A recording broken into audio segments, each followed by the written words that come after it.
My name is Alex Parker, and this happened when I was 28 years old. I haven't talked about it in years, and honestly, I never planned to. But sometimes, when I'm alone, I can still hear my own voice calling to me from the dark, soft, pleading, just like it did that night in Granny's woods, Harlan County, Kentucky. It all started when my grandmother passed away. Granny lived alone, on a remote patch of forest land she'd inherited decades ago. As kids, we were told don't go into the woods after dark, in that serious, no-nonsense tone Granny used when she really meant it. I thought it was just folklore or old Appalachian superstition back then, but I was wrong. When I told my friends about Granny's house and the land she'd left me, they convinced me to take a road trip in my RV to check it out. It had been years since I'd been there, but I figured a little getaway wouldn't hurt. So we went. Me, Bree, Will, Cassie, and Ryan. 5 friends, 3 days, no cell service, and a stretch of land big enough to get completely lost in. We didn't know how lost we'd really get. The RV rattled as we pulled into the clearing in front of Granny's house. It was an old cabin, weather-beaten and sagging, with ivy crawling up its stone walls like fingers trying to pull it underground. Bree was the first one to hop out, slamming the door behind her. "This place is straight out of a horror movie," she grinned. "I love it." Ryan snorted, hoisting his bag. "Yeah, if we're trying to get murdered." I rolled my eyes and shut off the engine. "Relax, the house is harmless." I didn't mention the stories Granny used to tell, the ones about things that looked like deer but weren't deer at all. We spent the day setting up camp next to the RV, gathering wood and laughing at Will's lame jokes. When the sun started dipping below the tree line, the woods turned dark faster than I expected. The kind of dark where even shadows get swallowed up. Cassie was the first to notice. "Do you hear that?" she whispered, looking into the trees. We paused, listening. Nothing. No crickets, no birds. Just dead silence. "It's just the woods," I said, though even I felt uneasy. Granny always said the woods fell silent when they were watching. Bree broke the tension, standing up. "Let's go check out the old trail before dinner." Ryan groaned. "You mean the trail to nowhere?" "Pass." "I'll go," Will said. I didn't want them wandering, but it was hard to stop Bree when her curiosity kicked in. "Stay on the trail, okay? And don't be out long." It was full dark when they came back, and something was off. Bree's flashlight flickered in her hand as she set it on the picnic table. "Found some weird stuff out there," she said casually, "like bones. Piles of them. And these symbols carved into trees." "Symbols?" I asked, my voice sharper than I intended. Will shrugged, his usual humor gone. "Looked like stars or stick figures. Dunno. Weird though. Felt like someone was watching us." Cassie crossed her arms. "I don't like this place." Ryan scoffed, shoving a forkful of chili into his mouth. "You're all paranoid." That night, I woke up in the RV to a noise outside. It was faint, like the sound of someone walking, but the footsteps weren't quite right. They sounded heavy, too heavy for a person, and they clacked softly like hooves on wood. I sat up and peeked out the window. My breath hitched. Something was standing just beyond the fire pit, half hidden by the darkness. At first, I thought it was a deer. It was tall and thin, with antlers branching up like gnarled trees. But as it moved closer, I realized it wasn't a deer at all. Its legs bent at strange angles, and its eyes glowed faintly, reflecting the firelight. Human eyes. The thing tilted its head toward the RV as if listening. My skin crawled. I didn't breathe until it turned and melted back into the shadows. The next morning, I told myself it had just been a trick of the light. I didn't tell anyone, but Bree was acting strange. She sat by the fire, pale and quiet, poking at her food. "You okay?" I asked. She looked up at me, her eyes hollow. "Did you hear someone calling me last night?" My stomach dropped. "No, what do you mean?" Her lips quivered. It sounded like me, my own voice, out in the woods. It kept saying, "Bree, come here." Ryan overheard and snorted. "Give me a break, you were probably dreaming." Cassie shot him a look. "We should leave, Alex, this isn't normal." Ryan threw his hands up. "Oh my God, are you all serious? It's the middle of nowhere, and you're getting freaked out by deer and weird noises." "It's not just deer," I muttered. That afternoon, Bree vanished. One minute she was sitting next to me, tying her boots. The next, she was gone. Her flashlight and jacket were still on the ground. We called her name for hours, searching the woods, but the trees felt different, deeper, darker, as though they were swallowing the light. When night fell, we returned to the RV, exhausted and afraid. "We should go for help," Cassie whispered. Ryan glared at her. "And leave Bree out there? Alone?" "It's not safe," I said quietly. "There's something out there, Ryan." Ryan stood up, furious. "I knew this was a bad idea. This is on you, Alex." The RV fell silent. Then we heard it. From somewhere outside came the soft sound of Bree's voice. "Alex, Ryan, let me in." We froze. Cassie gripped my arm. "That's not her," she whispered. Ryan bolted for the door. "Bree?" I grabbed his arm. "No, that's not her." He shook me off, yanking the door open. Standing just beyond the firelight was Bree, or something that looked like her. Her clothes were wrong, hanging off her like a doll's, and her smile stretched too wide. "Come out," she said softly, her voice hollow.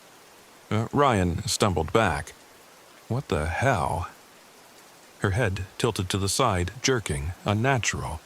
"Come out, Ryan." Then she laughed, a deep, guttural sound, and vanished into the dark.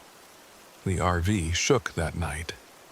Whatever was out there scraped against the walls, whispering our names in voices that weren't quite right. "Alex, Cassie, Will..." We barricaded the door with chairs and boxes, but it didn't matter. "It's trying to get in," Will whispered. He was pale, trembling, staring at the window. I remembered Granny's words. "Iron and salt keep the woods away." "Salt," I said, rummaging through the kitchen cabinets. "And iron nails. We have to make a circle around the RV." "You're insane," Ryan said. I didn't care. I found the salt and a box of old nails, shoving them into Cassie's hands. "Help me." We worked fast, pouring salt in a thick line and embedding nails into the dirt while Ryan paced angrily inside. The woods were silent, but the feeling of being watched was unbearable. By dawn, it was over. The RV was surrounded by a ring of salt and nails, and the woods seemed calm again. Ryan sat in a corner, his head in his hands, muttering to himself. Will was silent, staring at nothing. "We have to leave," Cassie said. "Now." I nodded. But when I turned the key in the ignition, the RV sputtered and died. "No, no, no," I whispered, trying again. From the edge of the clearing, Bree's voice echoed, "Alex, don't leave me." I didn't look. I couldn't. "Everyone out," I said. "We're walking." The four of us stumbled through the woods, the trail looping back on itself again and again. The trees closed in, shadows moving where there shouldn't have been any. Ryan broke down first. I can't do this," he screamed, running ahead. "Ryan, stop!" I shouted. He vanished into the trees, his scream cut short. For a moment the woods were silent again. Then we heard it. Ryan's voice, soft and pleading. Alex, Cassie, I'm right here." By the time we reached the road, it was dawn. We stumbled out of the trees, dirty, shaking, and broken. The light felt unreal, too bright after so much darkness. When we looked back, the woods seemed still, peaceful. Will glanced at me, his face pale. "It's over, right?" I didn't answer. As we climbed into the truck of the old farmer who found us, I looked into the rearview mirror. Ryan sat in the back seat, smiling. We should have never gone into Granny's woods.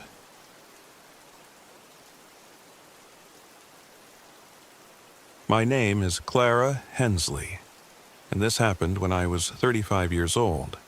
I was camping alone in a place called Devil's Hollow, a secluded stretch of wilderness in West Virginia's Monongahela National Forest. I didn't go there looking for trouble. I was looking for quiet, solitude, a chance to clear my head after the worst year of my life. See, I lost my husband, Daniel, in a car accident 7 months earlier. He'd always been the one who encouraged me to be brave, to go out into the wild with nothing but a tent or our RV and see what I could discover. After he was gone, I thought maybe I could still find that peace out there, even if I had to do it alone. So, I packed up the RV and went. The name Devil's Hollow should have been warning enough, but I'd always been a skeptic. Ghost stories and folklore were just tales to me. Whispers people passed around campfires. I didn't believe in any of it. Not yet, anyway. I reached Devil's Hollow on a cool October afternoon. The sun was low in the sky, and a golden haze filtered through the trees as I turned the RV onto a narrow dirt road. There was no cell service. I'd lost that 20 miles back, and the road was rough enough to make the whole RV shake like an earthquake. "This'll do," I muttered to myself as I pulled into a clearing next to a shallow stream. The place was eerily quiet. No birds chirped, no leaves rustled, just the faint gurgle of the stream. That's what I wanted, right? Silence. I spent the afternoon setting up camp. The RV was cozy enough with my writing supplies, a small stove, and a photo of Daniel tucked into the corner of the window. I sat on a log, made coffee, and opened my journal. Writing always helped. I wrote about how the air smelled sharp and cold, like the earth had secrets it didn't want to share. About how the stream was so still it looked painted. That's when I noticed something half buried in the dirt near my boots. A shoe. A child's shoe. Small, faded red, and old enough that the laces had crumbled. I frowned and picked it up. "Creepy," I mumbled, brushing the dirt off. I looked around. No houses, no trails, nothing. I tossed it aside and decided not to think about it. That night, I fell asleep listening to the stream. For the first time in months, I felt at peace, until I heard the giggling. I woke up in the middle of the night to a sound I couldn't place at first. It wasn't loud, just a soft, faint giggle, like a child's laughter coming from outside the RV. I sat up, my heart thudding in my chest. The sound stopped. I grabbed my flashlight and peered out the window. Nothing. The trees were black silhouettes against the moonlit sky. "Just the wind," I whispered, though my hands were shaking. I turned the flashlight off and lay back down. But I didn't sleep again, not that night. The next morning, I decided to explore. I'd brought my hiking boots and a notebook, hoping to find something worth writing about. Maybe a hidden waterfall or an old hunting cabin. Instead, I found the farmhouse. It was about half a mile from my camp, nestled at the bottom of a slope. The house was old, its wooden frame sagging like it was too tired to hold itself up. The windows were broken, and the front door hung open. "Looks like a place for ghosts," I muttered, forcing a laugh to break the tension I felt. The inside was worse. The wallpaper peeled in long strips and the air smelled like mold and dust. I found a basement door tucked under the stairs, half open and inviting. Against my better judgment, I went down. The basement was small, dark, and filled with junk. Broken furniture, rusted tools, and in the center of the floor, a crib. The crib was old and splintered, covered in dirt. Toys, small wooden blocks and a stuffed rabbit, were scattered around it. And then I saw the handprints. Dozens of them, smeared across the walls. Small handprints, all child-sized. My flashlight flickered and my chest went tight. "Okay, enough of this," I said out loud, my voice shaky. I turned and scrambled up the basement steps, tripping once in my rush. I didn't stop running until I was back at the RV, panting and covered in sweat. That's when I noticed the footprints. Muddy, child-sized footprints trailed from the stream across the clearing and up to the RV door. My throat went dry. I tried to start the RV, but it wouldn't turn over.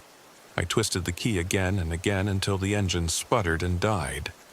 "Come on," I whispered. "Don't do this to me." I stepped out of the RV to look at the engine, and that's when I heard it again. "Mommy." The voice was soft, high-pitched, and right behind me. I spun around, my flashlight shaking. No one was there. "Mommy, come play with us." The whisper came from the trees. I backed away, my heart pounding. "Who's there?"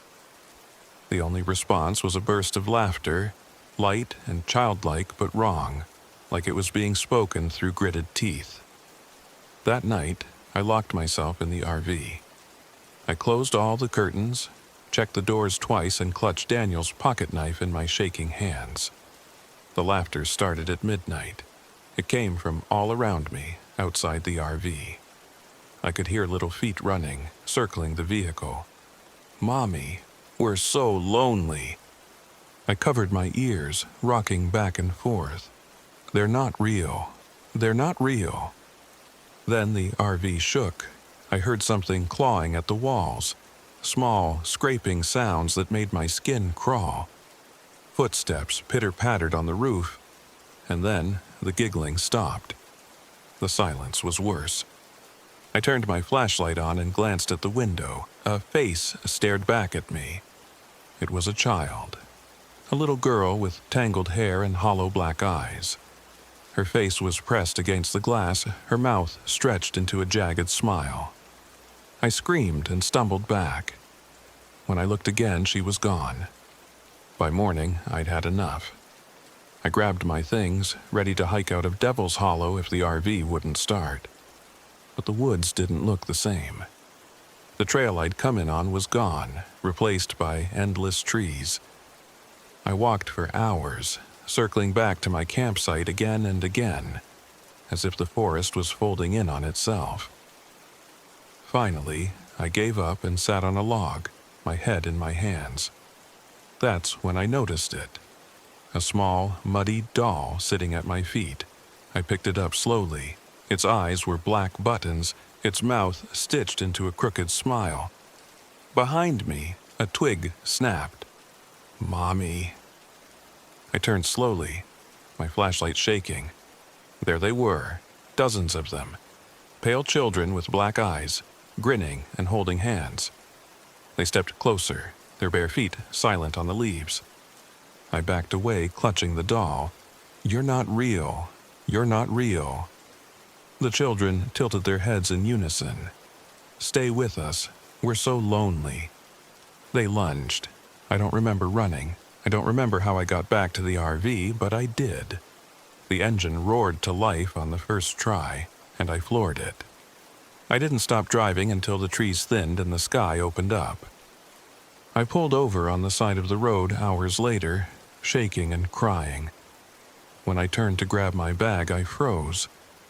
The doll was sitting on the passenger seat. It's been 2 years since Devil's Hollow. I don't camp anymore. I don't drive through forests. Sometimes I wake up at night and hear small footsteps outside my window.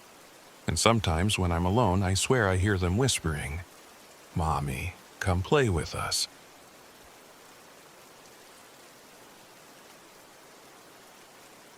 My name is Evan Thorne, and this happened when I was 32 years old. I was alone in a place called Dark Entry Forest in Connecticut, right on the edge of the infamous ghost town of Dudleytown.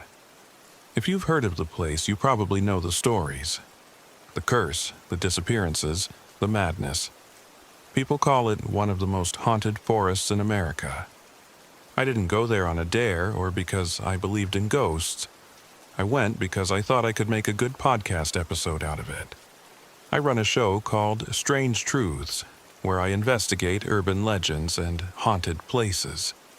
Most of it's just fluff, crumbling barns, creaky old houses, but I'd built a small audience and I knew they'd eat up something as juicy as Dudleytown. I told myself it was all just folklore. Even the name, Dark Entry, felt theatrical, like something out of a B-movie. But I'll never forget what I found in that forest, or how I ended up screaming along with it. I pulled my RV into a small clearing late in the afternoon. The road getting there had been rough, more like a tunnel through the trees than an actual road. The branches arched overhead like claws, and the light dimmed the deeper I drove.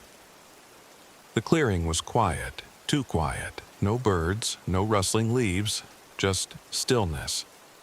I remember thinking, this is perfect. If a place felt haunted, this was it. I set up camp quickly, pulling out my microphones, camera, and notebook. I recorded my first clip. This is Evan Thorne, and I'm here at the edge of Dudleytown, surrounded by the infamous Dark Entry Forest. Local legend says this place is cursed. Anyone who stays too long either disappears or loses their mind. But we'll see about that, won't we? It was all theater, but I felt good about it. A few more recordings and I'd have enough to pull together an episode. That night, the silence got to me. I sat at my little table in the RV, listening back to my recordings, when I noticed something strange. In the last clip I'd recorded, there was a faint sound in the background. I turned up the volume, leaning closer.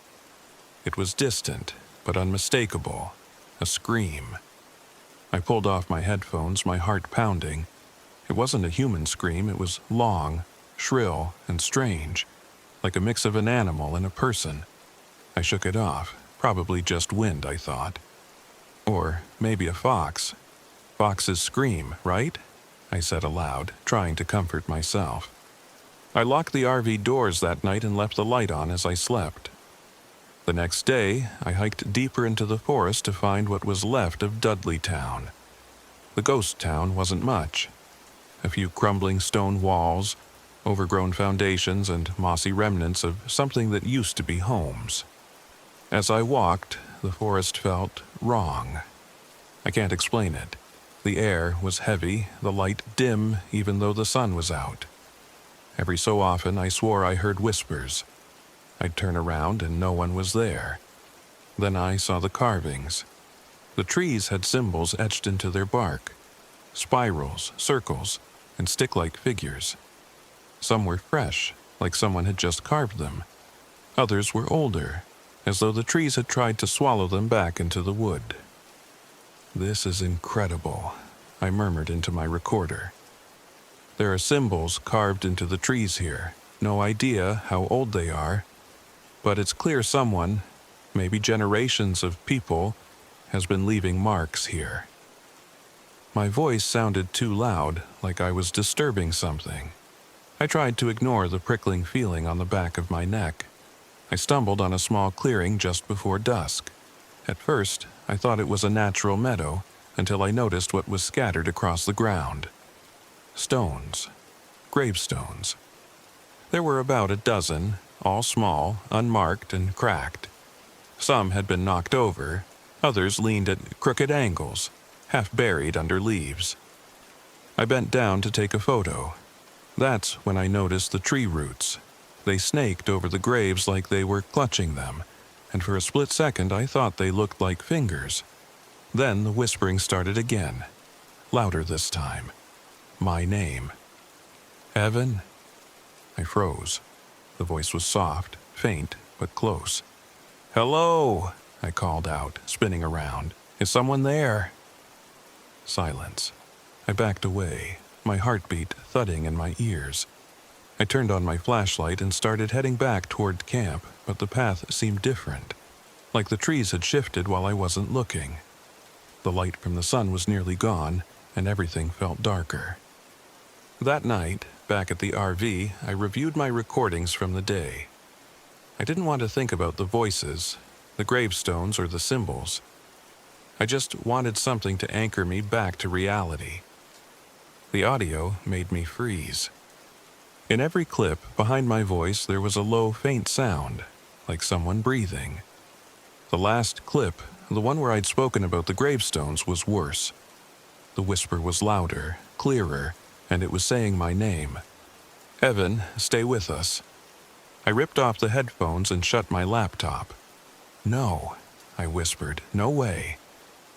Then something scratched the side of the RV. I jumped up, grabbing my flashlight and the tire iron I kept under the seat. My hands were shaking. Slowly, I moved to the window. Outside, just beyond the edge of the light, I saw the trees and the faces. The bark was twisted into faces, dozens of them, mouths open in silent screams. Their eyes were hollow, black holes staring straight at me. I stumbled back, breathing hard. The scratching grew louder, moving around the RV. It sounded like fingernails against metal.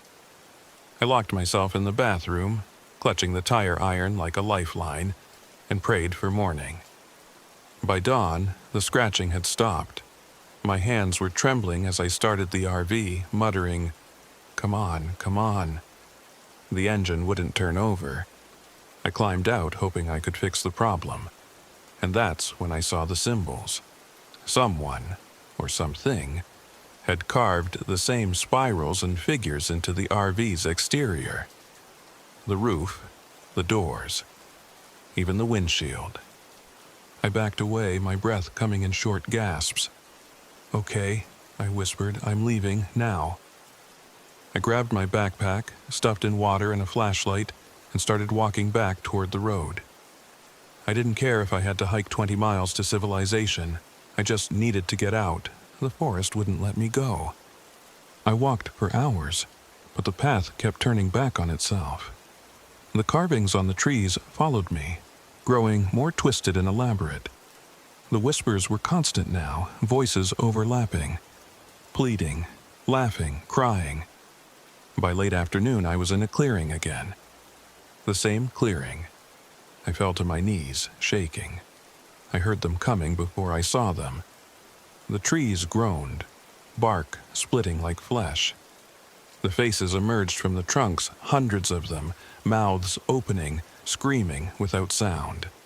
The whispering rose into a chorus, a wave of voices crashing into me. "Stay with us, Evan!" I turned and ran. I don't know how long I ran, but eventually I fell, tripping over roots that seemed to grab my ankles. My flashlight skittered away, and I lay there in the dirt, sobbing. When I woke up, I was back in the RV. I don't remember getting there. I don't remember starting the engine, but the RV was moving, bumping along the forest road as the trees thinned and sunlight poured in. I didn't stop driving until I hit a gas station 30 miles away. I sat in the parking lot, trembling, staring at the scratches still covering the RV. I deleted everything, every recording, every photo, every note. It wasn't enough. I could still hear the whispers. It's been 6 months since Dark Entry Forest. I don't record my podcast anymore. I don't hike. I don't camp. Sometimes at night I dream about the trees. When I wake up, I swear I can still hear them screaming. And sometimes they call my name.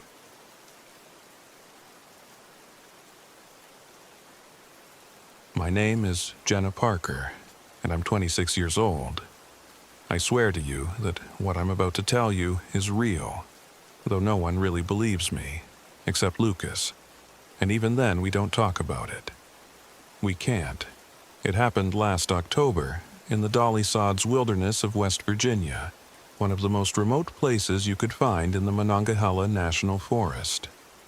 It was supposed to be a camping trip. Just me, Lucas, my best friend since college, and his 19-year-old cousin Mia. It turned out to be something much worse.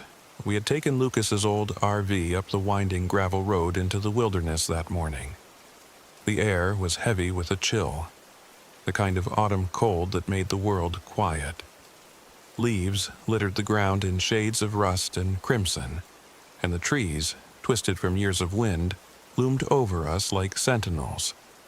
I could feel how isolated the place was even before we parked. "See that?" Lucas grinned from behind the wheel, gesturing to a crooked wooden sign hammered into the dirt. "Dolly Sods. God's Country. You're welcome." "God's Country looks more like something out of a horror movie," I muttered. Lucas rolled his eyes. "Always the buzzkill, Jenna." In the back, Mia sat silently, staring out the window as if she was already somewhere far away. We pulled into a rough clearing just off the gravel popping beneath the tires as the RV sputtered to a stop. The clearing was surrounded by thick fog rolling lazily through the crooked trees. "Looks perfect," Lucas said, shutting off the engine. "Perfect for what?" I said. "Getting murdered?" Lucas laughed, and Mia turned to look at me, her face pale and serious. "People say this place is cursed," she whispered. Lucas groaned. "Mia, come on, don't start with that." "What do you mean, cursed?" I asked her. She hesitated, tucking her hands into the sleeves of her hoodie. "The Whisperer," she said. "It's a ghost story. People say you hear voices here, your own voice, or someone you know. If you follow it..." She trailed off, her voice thin as mist. Lucas chuckled. "See? Campfire story material. You'll thank me when you've got a spooky tale for Halloween." But Mia didn't smile, and neither did I. We spent the day hiking along the trails. The fog never lifted and the woods were quiet. Unnaturally so, not even the chirp of a bird. I pointed it out to Lucas after a few miles, but he waved it off. Animals are probably just shy. The unease didn't go away. Mia lagged behind us, always turning to look over her shoulder. At one point, she muttered, "It feels like we're being watched." "By who? Bigfoot?" Lucas teased. I shot him a look. "Can you not?" That night, we lit a fire in the ring of stones outside the RV. Lucas, true to form, cracked a beer and started telling one of his overblown adventure stories. Mia sat next to me, staring into the flames. "You okay?" I whispered to her. She nodded. I thought I heard someone earlier, in the trees." I opened my mouth to respond, but then I heard it too. A whisper. It was faint, just a shiver of sound carried on the wind, but it was unmistakable. A woman's voice. I couldn't make out the words, but it sounded close. Lucas didn't notice, still rambling on. Then Mia turned to me, her face white. "Did you hear that?" I nodded. Lucas finally noticed us staring into the dark. "What?" "There's someone out there," Mia said softly. Lucas stood up, shielding his eyes from the firelight. "Hello?" he called. "Who's out there?" The woods stared back, silent as a tomb. "Probably just the wind," Lucas muttered, but he didn't sound convinced. He sat back down, closer to the fire. Mia didn't look away from the darkness. I woke up sometime after midnight to the sound of footsteps. At first, I thought it was Lucas moving around in the RV, but when I sat up, I saw him snoring on the opposite bench. Mia was curled up, asleep. The footsteps were outside, soft and slow, moving around the RV in a steady circle. I held my breath, straining to hear, and then came the whispering. "Jenna!" I froze. It was my voice. The sound came from just beyond the thin metal walls, soft and sweet and impossible. "Jenna, come out. Come out here." I couldn't move. My chest felt tight, my throat dry. I wanted to wake Lucas or Mia, but I was afraid to make a sound. The footsteps stopped. I stayed there for what felt like hours, barely breathing, until the whispering finally faded, and I heard nothing but my own pounding heartbeat. In the morning, I told Lucas what I'd heard. It was probably just an echo, he said, brushing it off. Or the wind. Your brain does weird stuff at night. Mia said nothing. She just looked at me, eyes wide and haunted. We decided to leave early, but when Lucas tried to start the RV, the engine wouldn't turn over. "You've got to be kidding me," he muttered, trying again and again. The engine coughed, sputtered, but wouldn't catch. "We're stuck here?" I said. "Just for now. I'll figure it out." I didn't believe him. We spent the rest of the day trying to ignore the silence pressing in around us. The fog was thicker now, like it was alive, clinging to the trees in long, pale tendrils. Mia refused to leave the RV. She sat by the window staring out.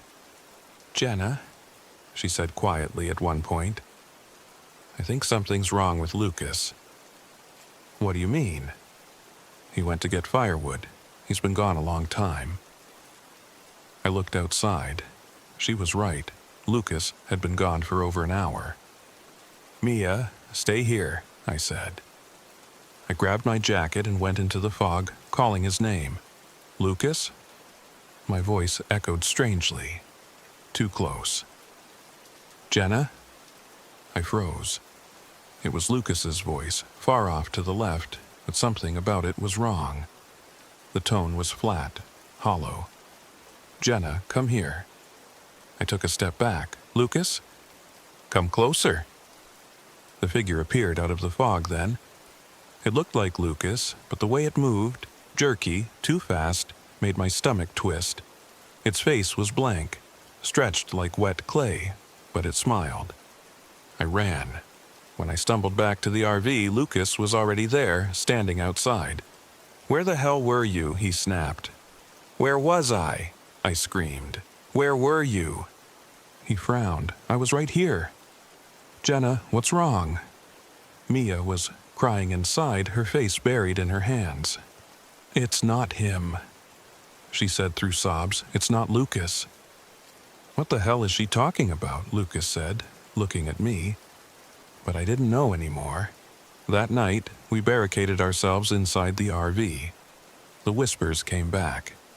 First, just one voice, my own, calling faintly from the trees. Then Lucas's voice. Then Mia's. Then all three of them together. A chorus of hollow whispers circling us in the fog.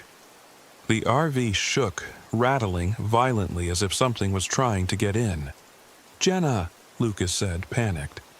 "We have to leave." "How?" I screamed. Mia screamed too. "It's inside." I turned to see the door to the back bedroom open, just an inch. Beyond it, a shadow stretched long and thin, bleeding darkness. The whisperer. I don't remember much after that. We ran. Somehow, we made it to the gravel road at dawn, the fog finally lifting like a curse being broken. A ranger found us hours later, cold, shaking, covered in mud. Mia never spoke again.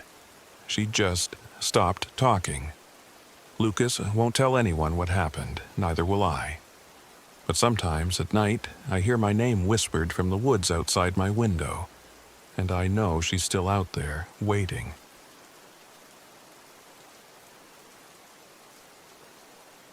My name is Elias Bennett, and I'm 32 years old. I've been a solo traveler and photographer for nearly a decade now, living out of my beat-up RV, hopping from one remote location to another. It's the kind of life most people think of as freedom, but sometimes isolation can feel like a prison, and that realization hit me hard last October in Red River Gorge, Kentucky. What happened there was real. I wish it wasn't. I went to the gorge to disconnect, or maybe to escape. My photography project, Lost Horizons, had been stagnant for months. The followers I'd once cared about stopped feeling real, just numbers on a screen. I was burned out, empty. I heard about Red River Gorge from an old friend. Miles of cliffs, caves, and hidden trails no one's photographed properly. My kind of place. The locals in town were welcoming enough when I stopped for gas. But when I mentioned Devil's Hollow to the old man behind the counter, the atmosphere shifted. His gaze went sharp, as though I'd pulled a knife. "Where'd you hear about that place?" he asked. "Online," I said. "Someone said there's a hollow off the main trails with some incredible caves." He shook his head, setting down his coffee. "You stay away from there, boy. Nothing worth seeing in Devil's Hollow but misery. Place swallows people whole." I laughed it off, paid for my gas, and drove on. The road into the gorge twisted like a snake, dirt and gravel popping under my tires. The forest grew thicker with each passing mile, the sunlight dimming as the trees pressed closer. Finally, I found a pull-off, an uneven clearing with just enough room to park my RV. The air was still and cold, and the silence gnawed at me. I grabbed my gear and climbed out. The RV groaned as it settled, and I glanced back at it uneasily. It was my home, but out here it looked like a flimsy toy left in the middle of nowhere. With my camera slung over my shoulder, I set off on foot. By late afternoon, I found the place. Devil's Hollow. The name had to be a local legend. There was nothing devilish about it at first. It was just empty. A wide, shadowed gorge where the sunlight couldn't seem to reach, no matter how high the cliffs rose. I set up my tripod, framing a shot of the trees as they disappeared into a low-hanging fog. The shot was perfect, except for the shadow. When I checked the screen, there it was, a figure in the background barely visible standing among the trees. I looked up and the spot was empty. I told myself it was a trick of the light, mist playing with shadows, but my gut churned. Still, I kept shooting. An hour later, the sun dipped below the cliffs and I started back toward camp. That's when I noticed the footprints. In the mud beside the trail, they ran parallel to mine. Deep, fresh, and the exact same size as my boots. I knelt to inspect them. A chill crawling down my spine. They matched my tread perfectly, as if someone had been walking beside me the whole time. I spun around, camera raised, but there was no one there. Only the wind, rustling through the hollow. Back at camp, the RV wouldn't start. I sat in the driver's seat, turning the key again and again as the engine wheezed and coughed, refusing to catch. My phone, naturally, had no signal. I cursed under my breath. A night in the woods wasn't unusual for me, but this time felt different. Wrong. It was too quiet. I'd grown used to the sounds of nature, crickets, owls, the wind, but there was nothing, not a single sound. I locked the doors and decided to review my photos. That's when I saw her. In the shots from Devil's Hollow, she was there, barely out of focus. A woman in a torn red dress. Her face was obscured, shadowed by her long dark hair. She was in the background of almost every shot, standing just far enough away to seem unreal. The air inside the RV turned ice cold. I set the camera down and ran my hands through my hair, trying to steady my breathing. "Get a grip, Elias," I muttered. Then I heard it. A whisper. At first it was faint, like wind slipping through cracks in the RV walls, but then it grew louder, clearer, until it was unmistakable. Elias. Elias. My name. Whispered from just outside the RV, I froze. My heart hammered in my chest as I turned to look out the window. The clearing was empty, but the whispers continued, moving around the RV in a slow, deliberate circle. "Elias, come outside." It was my own voice. I don't know how long I sat there, paralyzed in my seat. Eventually, the whispers stopped, but the quiet that followed was worse, like the whole forest was holding its breath. I didn't sleep. Every sound, the creak of the RV, the rustle of leaves, felt like it was pressing against the walls, waiting for me to let my guard down. By morning, the engine started without a problem. It was as if nothing had happened. I should have left right then, driven away without looking back. But something pulled me back toward the hollow. I told myself I needed to understand. Maybe it was curiosity, maybe pride, but I grabbed my camera and hiked back. The hollow was darker than before. The fog clung to the ground, thick and swirling, as though the earth itself was breathing. I followed the trail deeper and deeper until I found the cave. It was hidden in the rock face, a narrow opening barely wider than my shoulders. My flashlight flickered as I stepped inside, the air cold and stale, reeking of damp earth. The cave sloped downward. The further I went, the more I felt like I was being watched. Shadows stretched too far, twisting unnaturally along the walls. That's when I heard footsteps behind me. I spun around, flashlight shaking. The tunnel was empty, but the footsteps didn't stop. They grew louder, heavier, coming closer. Then I saw her. The woman in red. She stood at the edge of my flashlight's beam, her figure swaying slightly. I couldn't see her face, but I didn't need to. Every instinct in my body screamed run.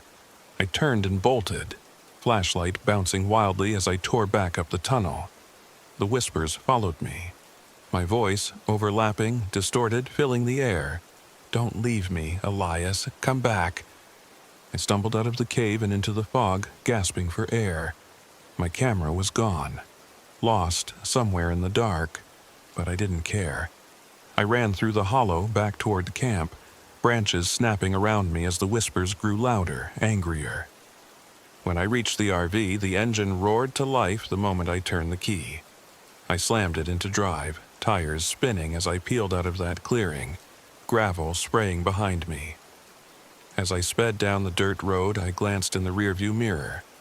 She was there, standing at the tree line, her red dress fluttering in the wind, her face hidden in shadow. And standing next to her was me, a hollow-eyed version of myself, watching silently as I drove away. I don't know how long I drove, but eventually I reached the main road. The sun was setting, painting the sky in shades of gold and crimson as if nothing had happened. But something did happen. Sometimes, when I close my eyes, I still hear the whispers. I see the woman in red standing at the edge of my vision, waiting for me to come back.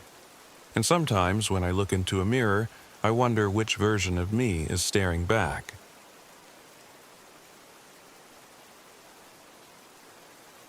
My name is Aaron Connors, and I'm 40 years old. This happened last October in a place called Raven's Hollow, deep in the Appalachian Mountains of Pennsylvania. I'd driven there alone in my rented RV, chasing an idea for the novel I'd been trying to write for years. It was supposed to be a story about forgotten places and the myths that cling to them. I didn't believe in ghosts or monsters back then. I don't know what I believe now. The road into Raven's Hollow was barely a road at all. Muddy, narrow, and twisting. My RV creaked and groaned with every pothole, the engine sputtering like it might give up on me at any second. I'd heard about Raven's Hollow through a half-dozen forums and urban legend blogs. Stories about crooked trees, strange disappearances, and a ghost they called the Crooked Man. Most of the locals I'd met earlier that morning wouldn't talk about it, except for one woman at a diner, Miriam Goss. "People don't belong there," she told me, setting down her coffee cup with a hand that shook slightly. "You don't see him. You feel him first. And by then, it's already too late." I'd smiled politely and thanked her for the warning. thinking she was just another person who'd spent too long swallowing small-town ghost stories. I wish I'd taken her more seriously. I parked the RV in a clearing near the edge of the old mining grounds. The forest rose steep and dark around me, thick with oaks that bent and twisted like giant hands clawing at the sky. I'd never seen trees grow like that. After setting up camp, I grabbed my camera and backpack and set out. The trail was easy to follow at first, cutting through patches of shadowy forest and overgrown mining tracks. I stopped to take photos every now and then, capturing shafts of pale sunlight breaking through the canopy. But my focus kept drifting to the crooked oaks. They were everywhere. Trunks warped and spiraling in unnatural patterns, their branches stretching at odd angles. It felt like the forest had been twisted on purpose, though I couldn't say by what. I pushed on until I found it, the abandoned mine. The opening yawned like a black mouth carved into the hillside, surrounded by rusting beams and crumbling equipment. "This is it," I muttered, setting up my camera. The shot was perfect, ominous and dramatic. I didn't notice at first, but when I checked the camera screen, I saw it. A shadow, someone, something, was standing at the mine's entrance. I glanced up, my heart pounding, but the spot was empty. The entrance was just a hole in the rock, dark and lifeless. I told myself it had to be a trick of the light, maybe a reflection, and took another shot. The shadow was gone this time, but I couldn't shake the feeling that someone was watching me. By the time I got back to the RV, the sun was sinking behind the hills. I turned the engine over to warm the place up, but it wouldn't start. "Come on," I muttered, twisting the key again. Nothing. The engine coughed, sputtered, and died. I sat there for a moment, the forest closing in around me. It was too quiet, the kind of silence that makes your ears ring, like everything in the world had stopped except for your own breathing. I locked the doors, telling myself I'd deal with the RV in the morning. That night, the tapping started. It was soft at first, like raindrops, but there wasn't a cloud in the sky. I sat up in bed listening. Tap, tap, tap. It was coming from the window. I stayed still, my breath catching in my chest. I wanted to look, but something, some primal instinct, told me I shouldn't. Tap, tap, tap. "A branch," I whispered. "It's just a branch." But I knew it wasn't. The sound was too deliberate, too slow, and then it stopped. I lay back down, but I didn't sleep. In the morning, the RV still wouldn't start. The air inside felt cold and stale, like the place had been sealed up for years. I grabbed my gear and went back to the mine. The trail felt different this time. The crooked oaks were thicker, their trunks bending toward the path as if they were watching me pass. I shook it off, blaming my overactive imagination, but I couldn't ignore the feeling in my gut. I reached the mine entrance and froze. Footprints. Fresh footprints leading inside. They were mine. I turned and looked behind me. The trail was empty, no sign of anyone else. But there they were, clear as day, boot prints matching my own tread, leading into the dark. I stepped back, my pulse pounding in my ears. Not possible. And then I heard the voice. "Aaron." It was faint, drifting from inside the mine. A whisper, soft and cold, curling out of the dark like smoke. I backed away, stumbling over loose rocks, my hands shaking as I grabbed my camera. The voice came again, closer this time. "Aaron." I ran. I didn't stop until I was back at the RV, lungs burning, heart slamming against my ribs. I slammed the door behind me and locked it, hands shaking as I checked every window. The clearing was empty, but I wasn't alone. The tapping started again. Tap, tap, tap. I turned slowly, my stomach dropping. The tapping wasn't coming from the window. It was coming from the door. "Aaron." The voice was just outside, muffled but clear. It was my voice. My own voice, whispering my name like a sick joke. I backed away, my head spinning, and grabbed the camera. I don't know why. Maybe I thought I could capture it, prove to myself that I wasn't losing my mind. I aimed the lens at the door and snapped a photo. The flash lit up the inside of the RV, bright and blinding. When I checked the screen, I dropped the camera. In the photo, the door was open, and I was standing in the doorway, grinning with my head tilted at an impossible angle. I don't remember much after that. I must have passed out because when I woke up, the sun was setting. The RV was dark, the air freezing. My camera lay on the floor where I'd dropped it. I picked it up with trembling hands and checked the photo again. It was gone. The file was corrupted, nothing but static. I needed to leave. I grabbed my bag and pushed open the door. The forest was silent. The crooked trees twisted like broken limbs. I glanced at the trail leading out of the clearing, my chest tight with dread. And then I saw him. The crooked man. He was standing at the edge of the woods, tall and impossibly thin, his limbs bending in ways that no human body should. His head was tilted, his grin wide and empty, like the shadow I'd seen in the mine. I blinked and he was closer. I didn't wait. I ran. I don't know how long I ran. The woods blurred around me, the trail twisting like a maze. I heard my name whispered from every direction, soft and cold. Always my own voice. When I stumbled out of the forest, the sky was pitch black. I don't remember finding my car or starting it. I don't remember driving away. I just remember the crooked trees and the crooked man watching me, his head bent at that awful, impossible angle. I never went back to Raven's Hollow. Sometimes, when I wake up in the middle of the night, I hear tapping at the window. Soft, deliberate. Tap, tap, tap, and I never look. And I never take photos anymore. Because sometimes, when I'm alone in the dark, I swear I see my own reflection grinning back at me. Head tilted, eyes empty.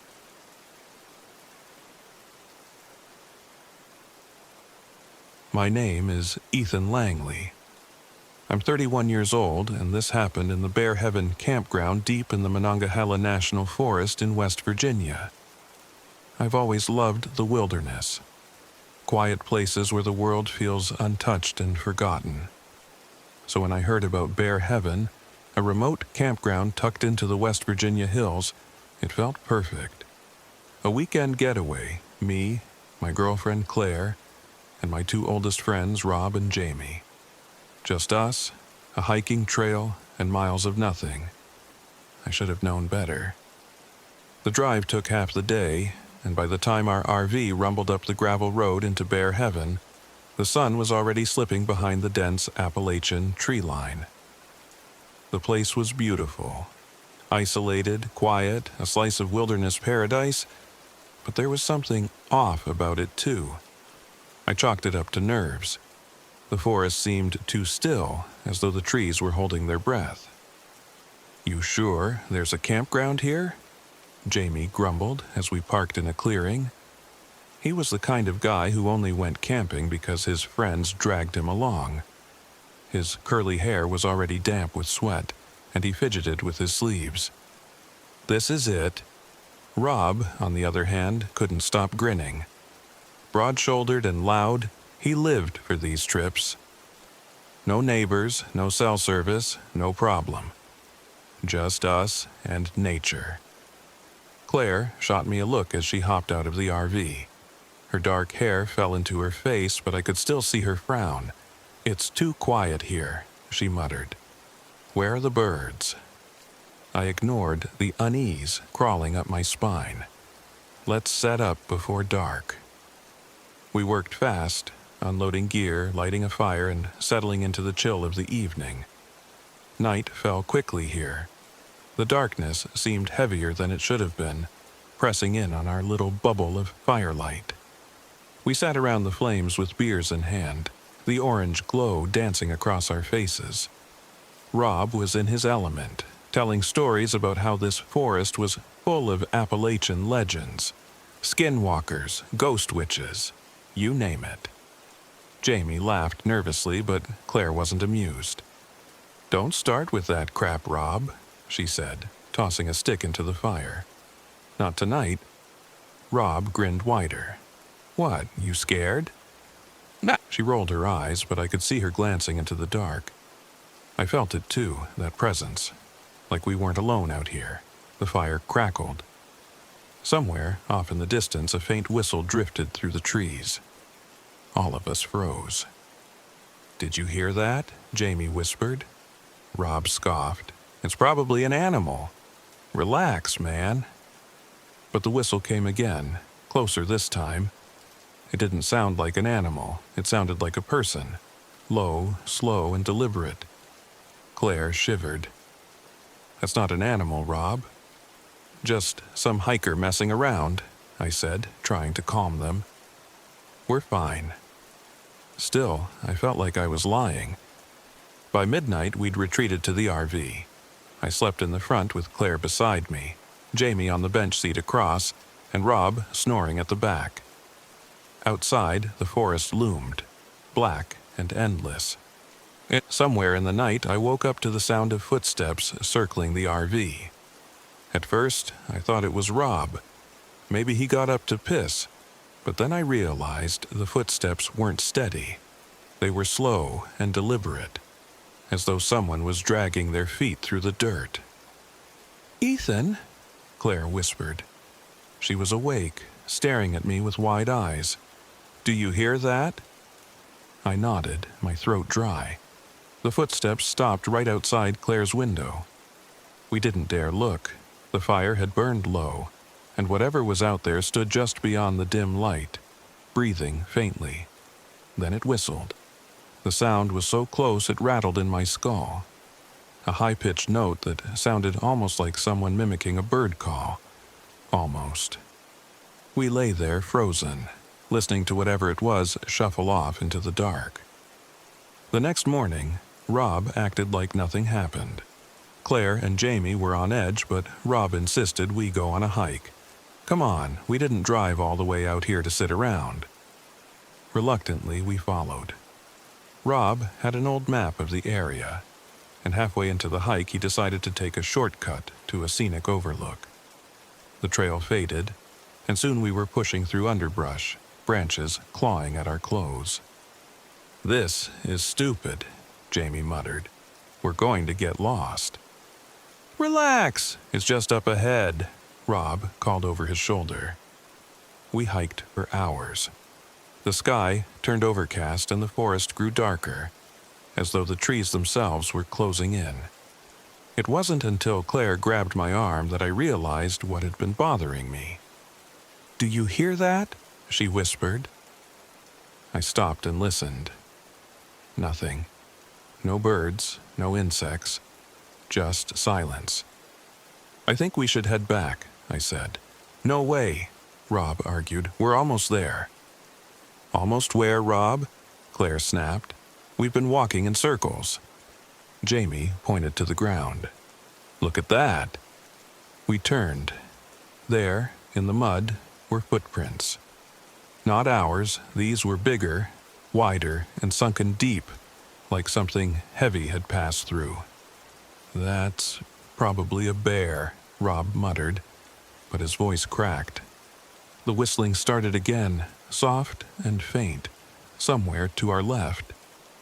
Then it came again, from the right. Claire grabbed my hand. "We're leaving. Now."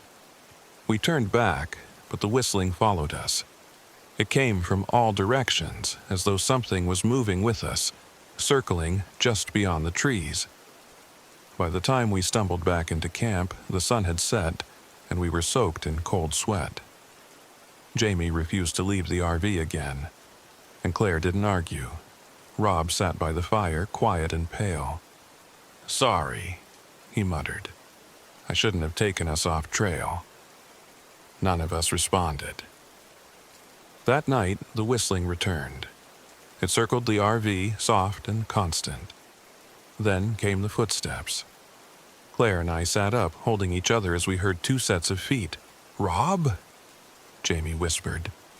Rob sat up, staring at the front window. "What is that?" The footsteps stopped. Silence. Then we heard a voice, faint but clear. It was Rob's voice. "Hey guys, open up, it's me." We froze. Rob was right here, sitting with us. The voice outside laughed softly, and then the footsteps moved away. None of us slept that night. The next morning, Rob was gone. His sleeping bag was empty, and the RV door was cracked open. "We have to look for him," Jamie said, panic rising in his voice. "No," Claire snapped. "We're leaving. Whatever's out there, it's not Rob anymore." But Jamie didn't listen. He stormed outside, shouting for Rob. I grabbed Claire and ran after him. The forest was silent except for Jamie's voice. Then we saw him stop dead. Standing just beyond the tree line was Rob, or something wearing Rob's face, his head tilted at an unnatural angle, his smile too wide, teeth showing. "Rob?" Jamie whispered.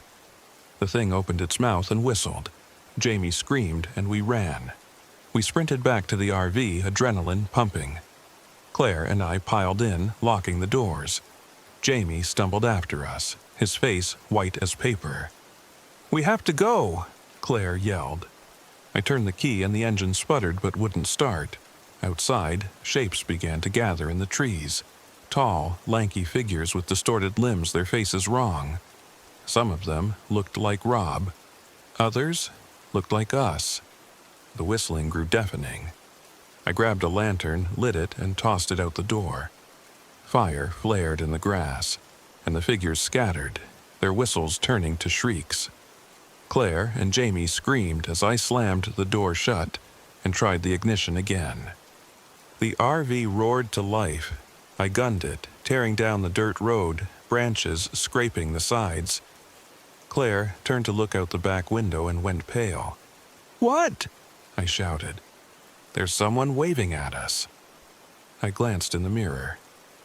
Standing at the edge of the firelight was a figure that looked exactly like me, grinning, its hand slowly waving goodbye.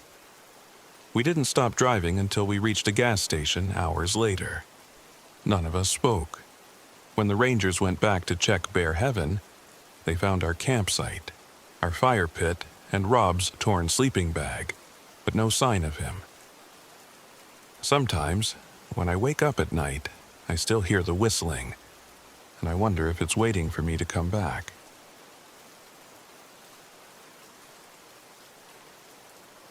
My name is Julia Myers. I'm 34 years old, and this happened near the Devil's Bathtub Trail in Scott County, Virginia. I'm a nature photographer. I travel alone in my RV, chasing moments of untouched beauty to capture through my lens. Quiet streams, rolling hills, places that feel forgotten by time. After a rough divorce, the solitude of the road became my therapy. But I'll never forget the time I stopped in Scott County, looking for a place I wish I'd never heard of. They call it the Devil's Bathtub, and it lives up to the name. I arrived late in the afternoon. The sun was sinking, turning the hills into dark silhouettes as I pulled my RV into a gas station near the trailhead. Scott County looked like every other forgotten pocket of Appalachia. Tiny houses scattered on hillsides, empty fields, and roads that looked like they hadn't seen fresh asphalt in decades. I was filling up the tank when I noticed a man watching me. He was old, with sun-leathered skin and eyes sharp enough to make me uncomfortable. He shuffled over, hands tucked into his overalls. "You heading to Devil's Hollow?" he asked. His voice was gravelly, like rocks scraping against each other. "Yeah," I said, forcing a polite smile. "Just here for some photos." The old man narrowed his eyes. "Folks don't camp out there no more. Place isn't right." I laughed nervously. "It's a hiking trail, isn't it?" He didn't blink. "Devil keeps watch over that water." You'll see things you don't want to. Best keep to daylight, girl." I didn't know what to say, so I thanked him, paid for my gas, and drove off. I chalked it up to local superstition. Every small town had its ghost stories, its legends meant to keep kids from wandering too far. But as I parked my RV at the trailhead and saw the dense forest swallowing the path, a sliver of unease wriggled into my gut. The hike was stunning. The Devil's Bathtub was supposed to be a clear emerald green pool carved into the stone by centuries of running water. The trail twisted down through thick woods, past moss-covered rocks and ancient trees that blocked out most of the sun. At first, I didn't notice how quiet it was. No birds, no rustling leaves, just my boots crunching on the path and the steady trickle of water in the distance. About a mile in, I started hearing something strange, whispering. I froze, standing still on the path. The sound was faint, like voices carried on the wind, but there was no wind. I turned around, staring into the trees. No one was there. "You're losing it," I muttered to myself and kept walking. But the whispers followed me, just quiet enough that I couldn't make out the words, as though someone, or something, was watching me, unseen. I tried to push it out of my mind. It was probably the water rushing through the rocks, echoing weirdly through the trees. When I finally reached the Devil's Bathtub, my unease faded. It was beautiful. A deep, natural pool with water so clear it looked like glass. The sunlight filtered through the trees above, making the surface sparkle. The rock walls surrounding the water were slick with moss, and the whole place felt ancient. Sacred, even. I set up my tripod and camera, eager to capture the way the light hit the pool. I was so focused on getting the shot that I didn't notice anything was wrong until I checked the photos. The first picture was stunning, almost. The water sparkled, the reflections were perfect. But in the corner of the frame, a shadow stood just behind me. A dark silhouette. I whipped around. Nothing was there. I stared back at the photo. The shadow was definitely a person, tall and thin, but their features were blurred, like they'd been smudged out. Probably a trick of the light, I told myself. But I didn't believe it. I took more photos. Every single one had the same shadow in the background, standing closer this time. My hands started shaking. I packed up my gear in a hurry, shoving my camera into my bag. The whispers grew louder, though they still made no sense. It was like multiple voices overlapping, hissing my name. "Julia!" I didn't stay to hear more. The sun was setting as I started back. The trail, so clear on my way in, now seemed unfamiliar. Every turn looked wrong, every tree identical to the last. I pulled out my flashlight and my phone. No signal, figures. The whispers followed me, louder now, as though they were moving through the trees. My skin crawled. Then I heard the sound of footsteps. I froze. "Hello?" I called, shining my flashlight into the woods. Nothing. I started walking faster, the beam of my light bouncing wildly in front of me. "Julia!" The voice came from ahead of me. I turned and shone my flashlight forward, and my stomach dropped. There was someone standing in the middle of the trail. It was me. My own face stared back at me from the darkness, lit by the flashlight's glow.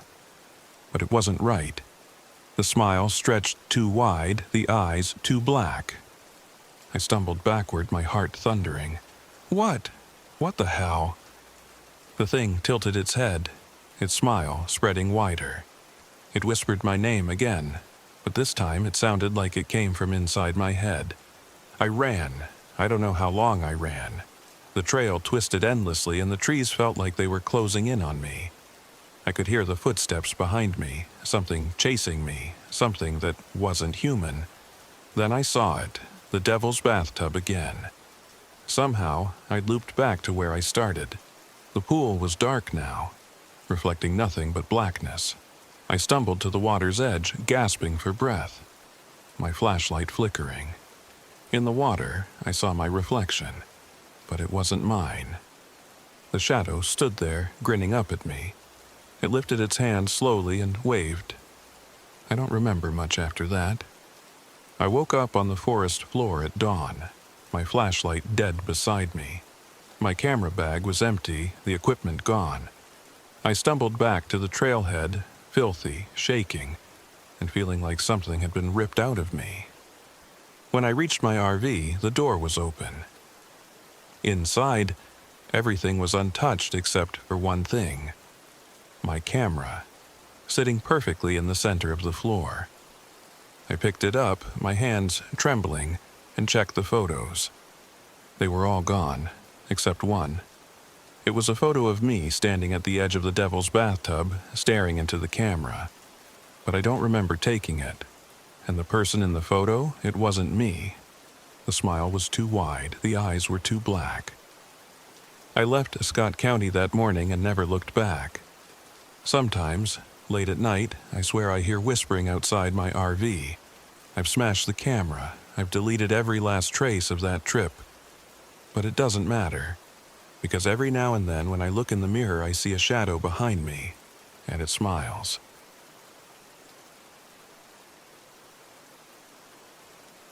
My name is Daniel Holt. I'm 36 years old, and this happened during a solo RV trip to Cades Cove in Tennessee, deep in the Great Smoky Mountains. I'd always considered myself a skeptic.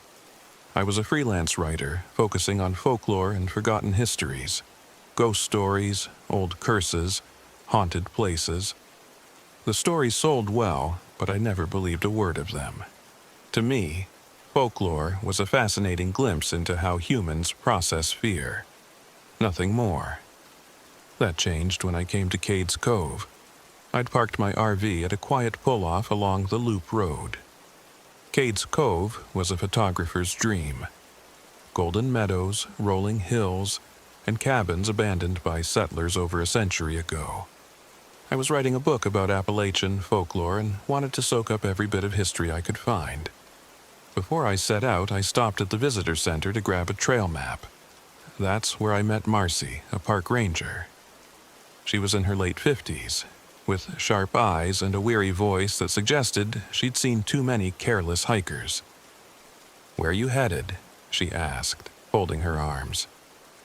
"I want to check out some of the older cabins off the loop," I said. "The more isolated, the better." Marcy's eyes narrowed. "You writing one of them ghost books?" "Something like that," I admitted. Her lips pressed into a thin line.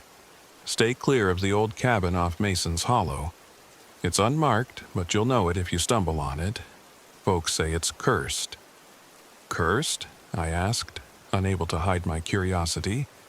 "They say a woman was hanged for witchcraft there back in the 1800s, she said quietly. "Before she died, she carved a mark into the cabin, cursed anyone who dared disturb it." I smiled, trying to play it off. Witches and curses. Sounds like a good story for my book. Marcy's eyes stayed cold. "Some stories don't need tellin', son." The weather was cool and damp as I set off. The loop road gave way to smaller trails, winding through the woods. I walked for miles, snapping photos of forgotten homesteads, empty windows, and crumbling fences swallowed by ivy. There was something haunting about those structures. They felt left behind, as though the forest itself wanted them forgotten. The farther I went, the more I noticed how quiet it had become. No bird song, no rustling leaves, just the sound of my own footsteps.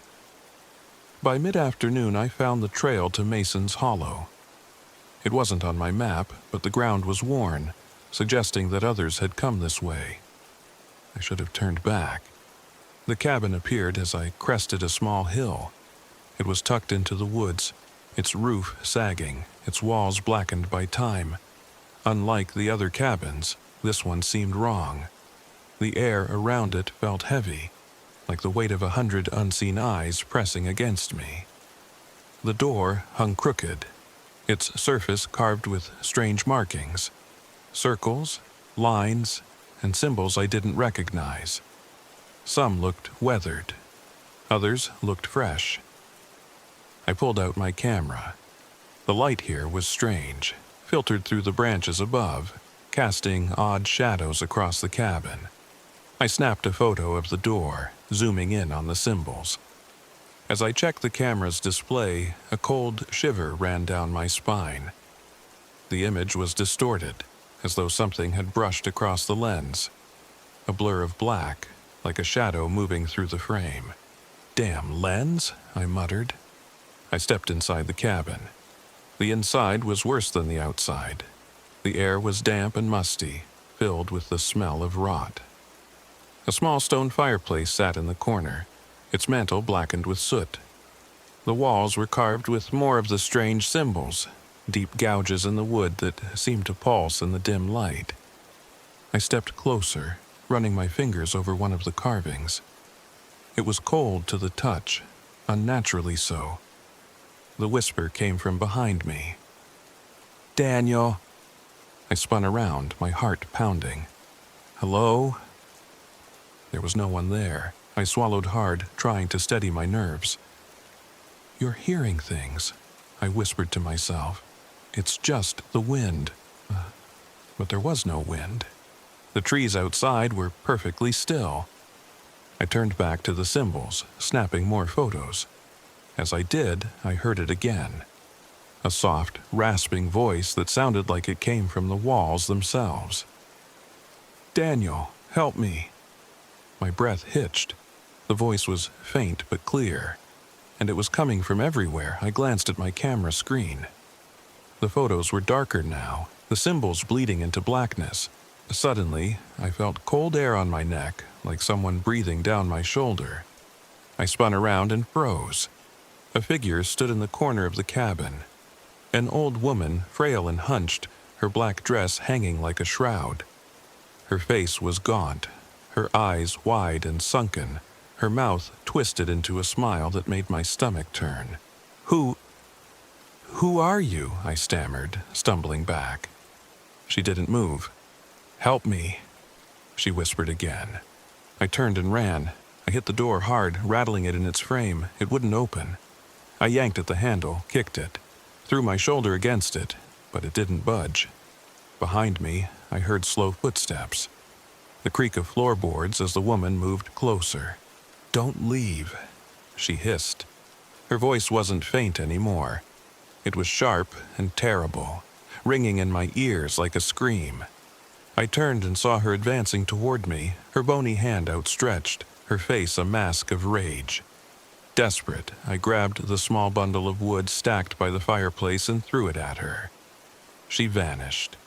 One moment she was there, the next she was gone, like smoke in the wind. But the cabin was shaking now, the walls groaning, the symbols carved into the wood bleeding thick, black liquid that dripped onto the floor. I grabbed my lighter and a handful of dry leaves from the floor. With shaking hands, I lit the leaves and tossed them into the fireplace. Flames burst to life, roaring up the chimney. The cabin shrieked. The sound came from all around me, a chorus of voices, like the walls themselves were screaming. I pressed my back against the door and kicked it over and over until, finally, it splintered open. I stumbled out into the night. The forest had changed. The trail was gone, replaced by darkness and twisted trees that seemed to shift as I moved. I limped forward, my ankle throbbing where I'd twisted it earlier. Behind me, I heard footsteps, slow and deliberate, matching my pace. I didn't dare look back. "Daniel?" The voice called out from the darkness, closer now. My breathing was ragged, my chest on fire as I ran blindly through the woods. Every branch felt like a claw, snagging at my clothes, pulling me back. Finally, I saw it. The faint glow of my RV's headlights through the trees. I ran harder, throwing myself at the door and slamming it shut behind me. For a moment, there was only silence. Then I heard it, a soft scratching against the metal. I turned the key, praying the engine would start. It coughed once, twice, and roared to life. As I pulled away, I glanced in the rearview mirror. The cabin was gone. There was only forest, dark and endless. But standing at the edge of the trees was the old woman, her shadow stretching across the ground, her eyes glowing faintly. She raised her hand and waved. I drove until sunrise, not stopping until I reached a gas station miles away. My hands were shaking so badly I could barely pump the fuel. When I opened the RV door to step out, my heart stopped. Carved into the metal, right beside the door handle, was one of the symbols from the cabin. It was still bleeding. I deleted every photo from that trip, burned my notes, and never wrote a single word about Cade's Cove. I wanted to forget, but even now I can't. Sometimes, when the house is quiet at night, I hear a faint whisper, "Daniel." And I know she's still out there waiting.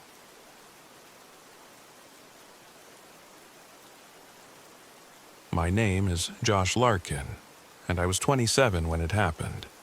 I haven't spoken about it for a long time, but this took place in late November, deep in the Smoky Mountains near Klingman's Dome.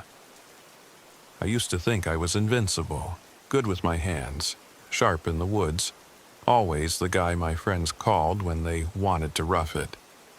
But the mountains are older than us. They know things we don't, and sometimes they remind us how small we really are.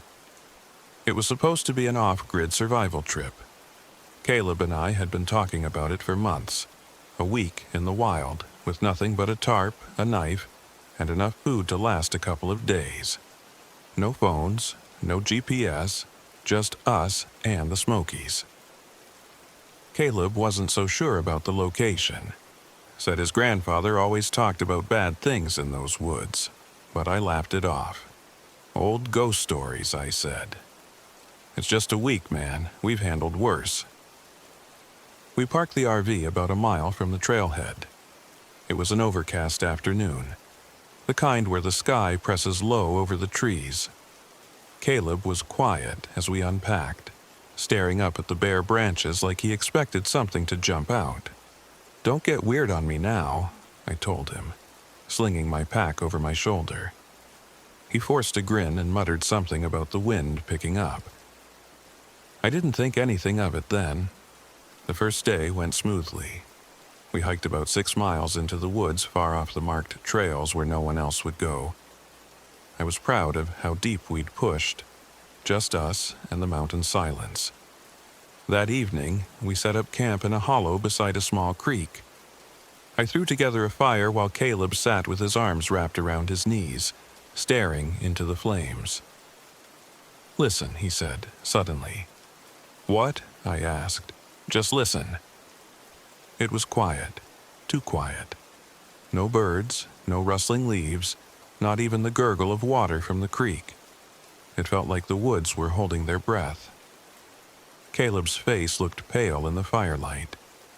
"It's nothing," I said, a little too loud. "Let's eat." But the stillness stayed with me. The wind started up that night, low and cold, sliding over the ridges and through the trees like something alive. It woke me up around midnight. I sat under the tarp and listened as it built into a hollow, wailing scream. I nudged Caleb awake. "You hear that?" He blinked at me, bleary-eyed. "It's the wind." "It doesn't sound like wind." We both listened. The wailing stopped, but then a voice. Faint and distant, it called my name. "Josh." It was soft, almost gentle, like someone far off was trying to find me. I swallowed hard. "Did you hear that?" Caleb didn't answer, but I saw the whites of his eyes in the dark. "Go back to sleep," I said, more to myself than him. Eventually we did. The second day, it got colder. An icy front swept in without warning, and our fire barely held up against the wind. Caleb was jumpy, checking the woods every few minutes, flinching at nothing. "You're acting weird," I said, snapping at him as I struggled to light the fire. "What's wrong with you?" "It's this place." he muttered. "Something's wrong here." I rolled my eyes. "Don't start." That evening, Caleb decided to gather extra wood. I stayed behind to clean up camp. He'd been gone maybe 20 minutes when I heard something. A branch snapped, heavy footsteps crunching through the leaves. "Caleb?" I called. Silence. Then a figure appeared at the edge of the firelight. Tall and thin, a silhouette against the trees. It didn't move. I couldn't see its face. My stomach turned. "Caleb?" I called again, my voice cracking. The figure disappeared without a sound. I stood there, staring into the woods, my breath fogging in the freezing air. Caleb came back a few minutes later, his arms full of wood, his face pale. "Something's out there," he said. "What?" He shook his head. "A man. Or maybe not a man. I saw it, Josh. It was just standing there." I forced a laugh. "You're spooking yourself. Probably a shadow." Caleb didn't argue. He just stared into the fire and didn't say another word. Night fell again, colder than before. We huddled in our sleeping bags, listening to the wind scream through the trees. It was worse this time, louder, closer, like it was alive. And then I heard it again. My name. "Josh." It sounded like Caleb's voice, but Caleb was snoring beside me. I sat up, my heart hammering. "Caleb," I hissed. "Caleb, wake up." He groaned, half-conscious. The voice came again, louder this time. "Josh." "I'm hungry." I froze. Caleb stirred and sat up, his eyes wide. "What was that?" he whispered. It sounded like... A low, guttural laugh echoed from somewhere out in the dark, too deep to be human. The wind howled like it was laughing with it, and I swear to God I heard footsteps circling us, crunching leaves and twigs. "We need to go," Caleb whispered. His voice shook. "Now." Caleb left to grab more firewood the next morning. I stayed behind, too exhausted to argue. He'd been gone longer than usual when I heard him scream. I bolted upright, grabbed my knife, and ran toward the sound. I found his hat first, lying in the dirt. Then footprints, bare, human footprints, leading away from the camp. I followed them deeper into the woods, my gut telling me not to. The footprints stopped beside an old, rotted tree.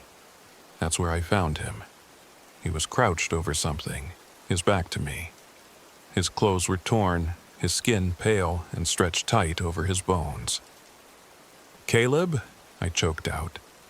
He didn't turn, he just kept eating. When he finally turned his head, his eyes were hollow. 2 black pits staring through me. Blood smeared his mouth. He smiled, showing teeth that weren't his. "I was so hungry," he whispered. I stumbled backward and ran. I ran until my legs gave out, until my chest felt like it would split open. The wind chased me, screaming through the trees like a thing alive. Caleb's voice called my name over and over. "Josh, Josh." By nightfall, I found the RV. I collapsed inside and locked the doors, gasping for breath. I didn't know if Caleb was dead or worse. I didn't know what I'd seen. I only knew I couldn't go back. The woods outside were silent, but I could feel it. The thing, whatever it was, watching me. I curled up on the RV floor, clutching the knife, too afraid to move. Then came the footsteps. Slow, deliberate. They circled the RV, dragging something heavy. I peeked through the window. Caleb stood there. He was barefoot, his clothes in tatters. His face was wrong, too thin, too stretched, the skin hanging loose. He smiled up at me, his teeth gleaming in the dark. "Let me in, Josh," he said. His voice was soft, almost pleading. "I'm so cold, so hungry." I pressed my back against the wall, tears streaming down my face. "You're not Caleb," I whispered. The thing outside laughed, deep and low. The sound made my blood run cold. It pressed its face to the window. let me in. I don't know how long I stayed like that, curled up in the corner, listening to it scratch at the door. At some point, I passed out. I woke up to sunlight streaming through the RV windows. The woods outside were empty. There were no footprints, no sign of Caleb. It was as if the night before had never happened, but I knew better. I drove out of those mountains as fast as I could, tears blurring my vision. Caleb was gone. I don't know if he's dead or if that thing became him. I don't even know if he was ever really there at all. The rangers never found him. They told me people get lost in the Smokies all the time, that the cold can play tricks on you. I didn't argue, I just wanted to forget. But I can't forget the wind. Even now, when the nights are cold and the wind screams through the trees, I hear it calling my name. Josh! Josh! And I know it's still hungry.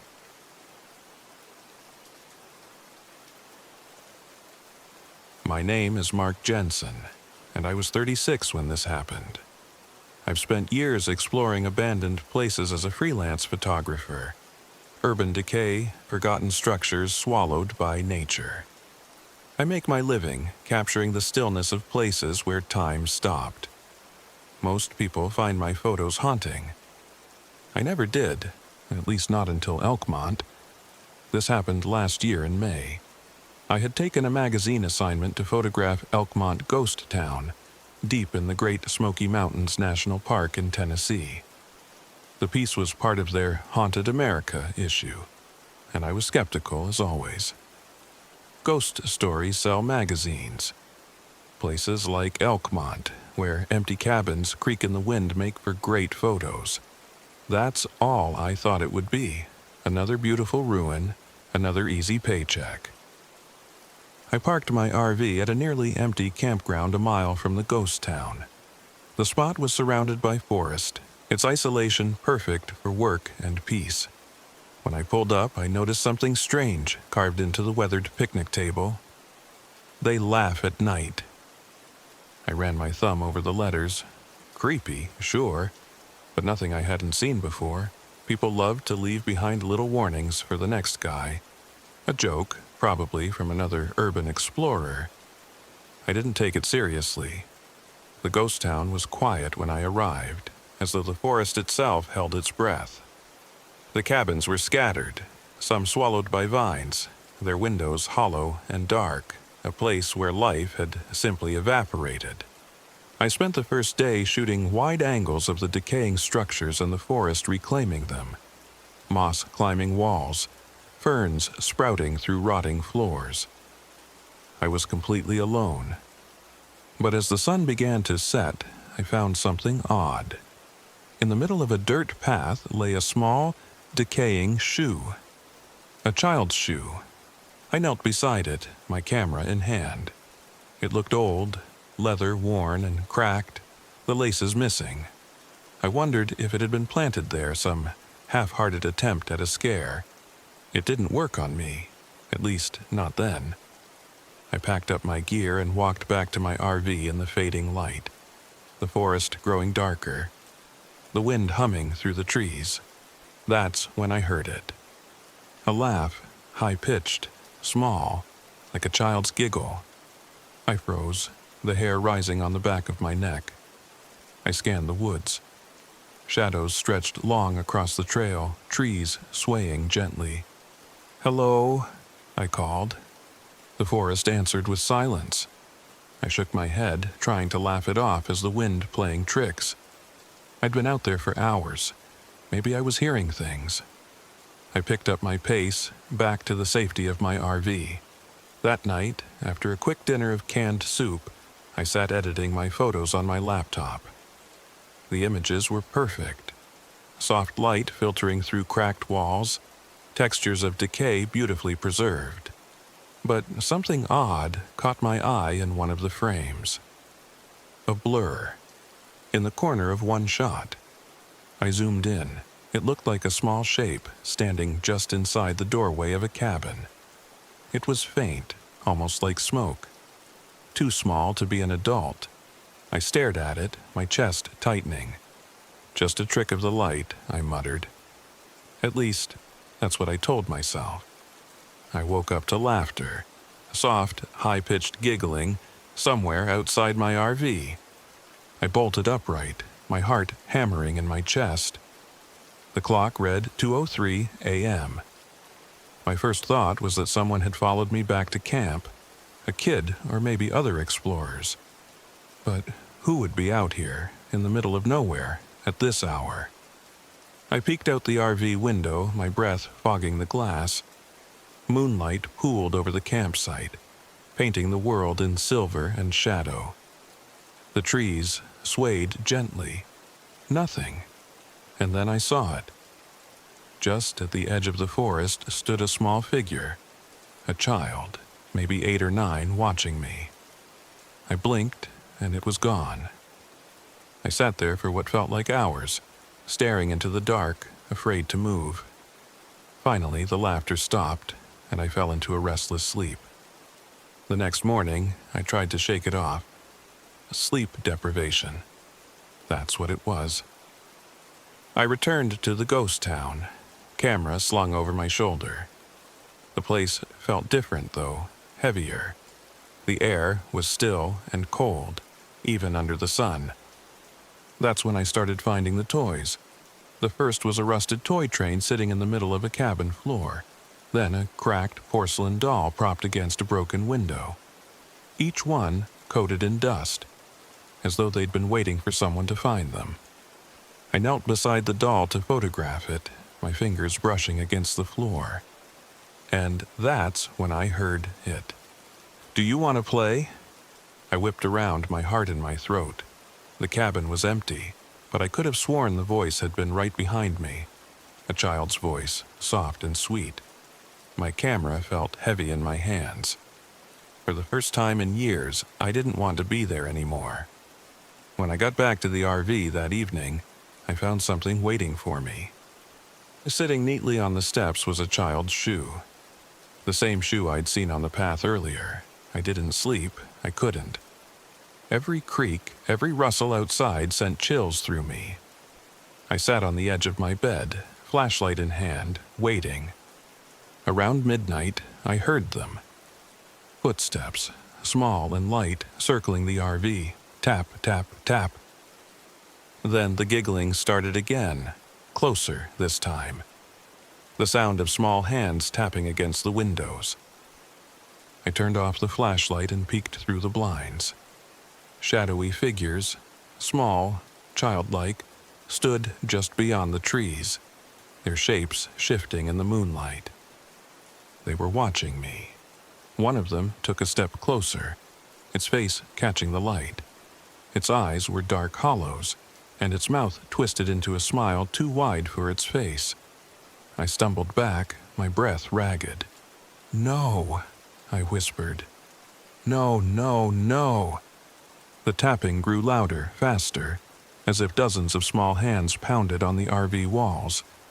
I huddled on the floor, hands pressed to my ears, until the noise stopped. At dawn, I decided to leave. I didn't care about the assignment anymore. But when I tried to start the RV, the engine coughed and died. "Come on," I growled, twisting the key. Nothing. I grabbed my camera and set off for the ghost town on foot, hoping someone might be nearby. Rangers, hikers, anyone. That's when I saw it. A cabin I hadn't noticed before standing alone at the edge of the town. Unlike the others, this one had no door, just a black empty entrance like an open mouth. I don't know why I went inside. I wish I hadn't. The room was filled with toys, broken dolls, rusted cars, and stuffed animals, all arranged in a perfect circle. At the center sat a doll, larger than the others, its porcelain face cracked, its glass eyes staring at me. The giggling began again, louder now, echoing off the walls. I turned, and the doorway was gone. Shadows moved in the corners of the room, shapes darting closer, circling me. Small hands tugged at my clothes, my camera strap, my arms. "Play with us," they whispered. "Stay with us." I screamed and stumbled backward, the world spinning. When I came to, I was lying outside the cabin, the sky a pale gray. My camera was gone.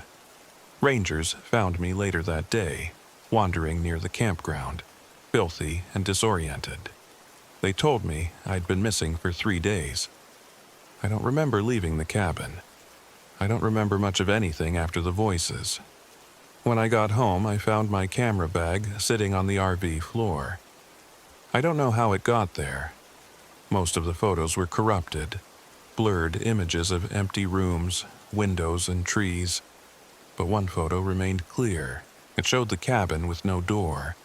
And standing at the entrance were 3 shadowy children, their hollow faces staring at the camera.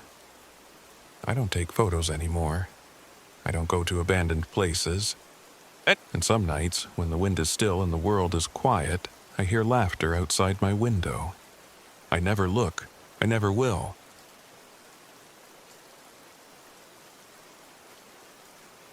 My name is Hannah Keene, and I was 28 when it happened. I've spent the last 2 years living in my RV, traveling alone to escape everything.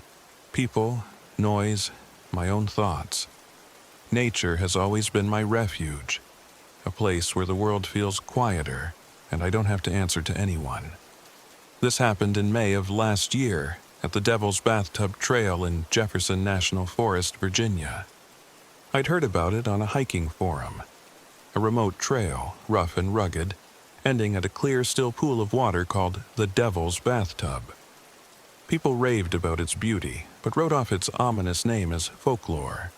Some called it bottomless, others said it was cursed, and one commenter, probably a troll, claimed they heard voices whispering from the water.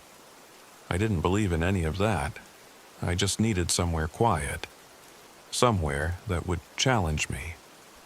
After losing my mom to cancer the year before and having my boyfriend leave me in the middle of it all, I wasn't running from life. I was running towards something. I just didn't know what. I parked my RV at a small, empty lot at the trailhead, surrounded by thick forest that swallowed any trace of the outside world. It was perfect. The first day on the trail was tougher than I expected. Mossy rocks, icy stream crossings that soaked through my boots, and stretches of silence so absolute it felt unnatural. No birds, no wind, just me, my breathing, and the distant gurgle of the creek. 3 hours in, I reached it, the Devil's Bathtub. The pool was small, maybe 10 feet across, but it was perfectly still. The water was so clear I could see the rocks at the bottom near the edges, but at the center, the color turned black as ink.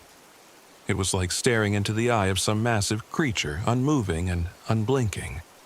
I crouched at the edge, fascinated.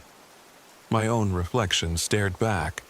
Pale face, wind-tousled hair, dark circles under my eyes. A mess. But the reflection looked off. The eyes seemed darker. The mouth almost smirked. I rubbed my eyes and shook my head. "You're fine, Hannah," I muttered.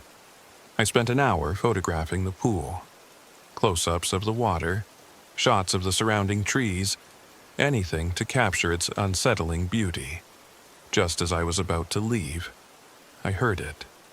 A whisper. It was faint, almost lost in the breeze. "What do you want most?" I froze. My eyes darted across the tree line. "Hello," I called, my voice too loud. No answer. Only silence. The pool stayed perfectly still and the wind died. I stood there for a moment, pulse pounding, before I forced myself to laugh. "It's just your brain messing with you," I whispered. "No one's out here." That night, back at the RV, I couldn't stop thinking about the pool. I sat at my tiny table editing photos, and that unease crept back in. Every shot of the Devil's Bathtub made me feel like something was looking back at me through the screen. In one photo, I swore I could see a shape in the water, dark and indistinct, like a shadow beneath the surface. I shut the laptop and rubbed my temples. "You're tired. Go to sleep." I crawled into my bunk and turned off the lights. The forest outside was silent. Too silent. Then came the knocking. Tap, tap, tap. Soft, deliberate. On the RV door. I shot up, my heart in my throat. I grabbed the flashlight and crept to the window, easing back the curtain. No one was there. The forest beyond was pitch black, lit only by a faint sliver of moonlight. I turned back to the bunk, forcing my breath to slow, when I heard it. Hannah. It was my mother's voice. I spun around, the blood draining from my face. The whisper was faint, but unmistakable, floating through the thin RV walls. Hannah, I miss you. I staggered backward, tripping over my own feet. No, that's not real, I whispered. But the voice came again, stronger now. Don't you want to see me? The next morning, I woke up drained, hollowed out by fear and lack of sleep. I sat on the RV steps, staring at the ground. That's when I saw them. Wet footprints, bare feet, leading up to my door and stopping there. I couldn't leave, not yet. Something pulled at me, demanding I return to the pool. Back at the Devil's bathtub, the water seemed darker, as though the shadows had spread. I stood at the edge, staring into its glassy surface. Then I heard her. Hannah, my mother's voice. Soft, sweet. It came from the water itself. My knees buckled, and I sank down, tears welling in my eyes. Mom, I'm here. The voice was so clear, as though she were standing beside me. Don't you miss me?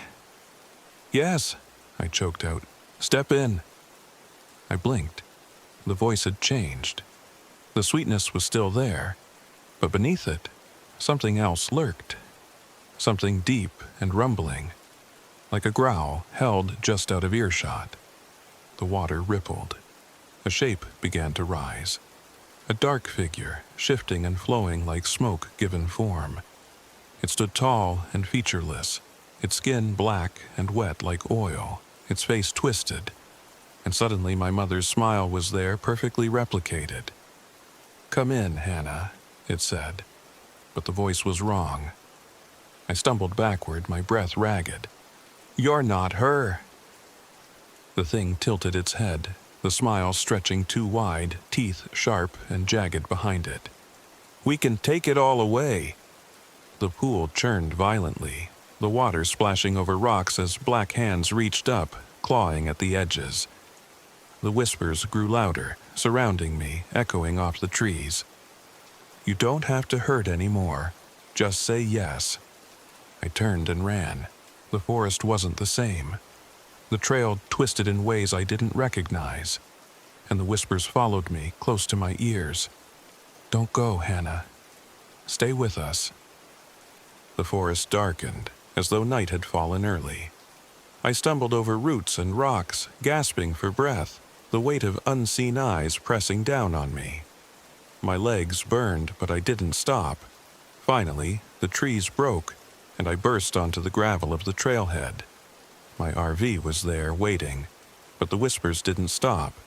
As I fumbled with the keys, a shadow moved at the edge of the lot. The figure stood at the tree line, tall and still, its hollow face smiling. I slammed the door behind me, locking it. My hands trembled as I started the RV, the engine roaring to life. I glanced in the rearview mirror. The figure was gone.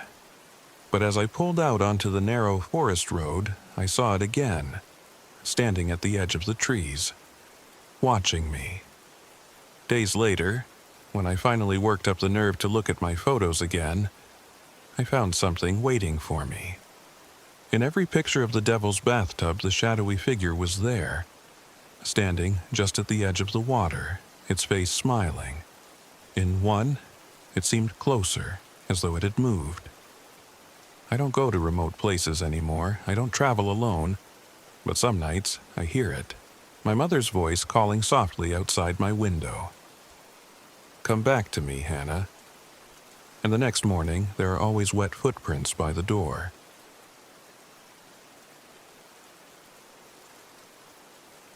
My name is Sarah Calloway, and I was 34 when this happened. It was late September, the air turning crisp as I pulled my RV into Monongahela National Forest in West Virginia.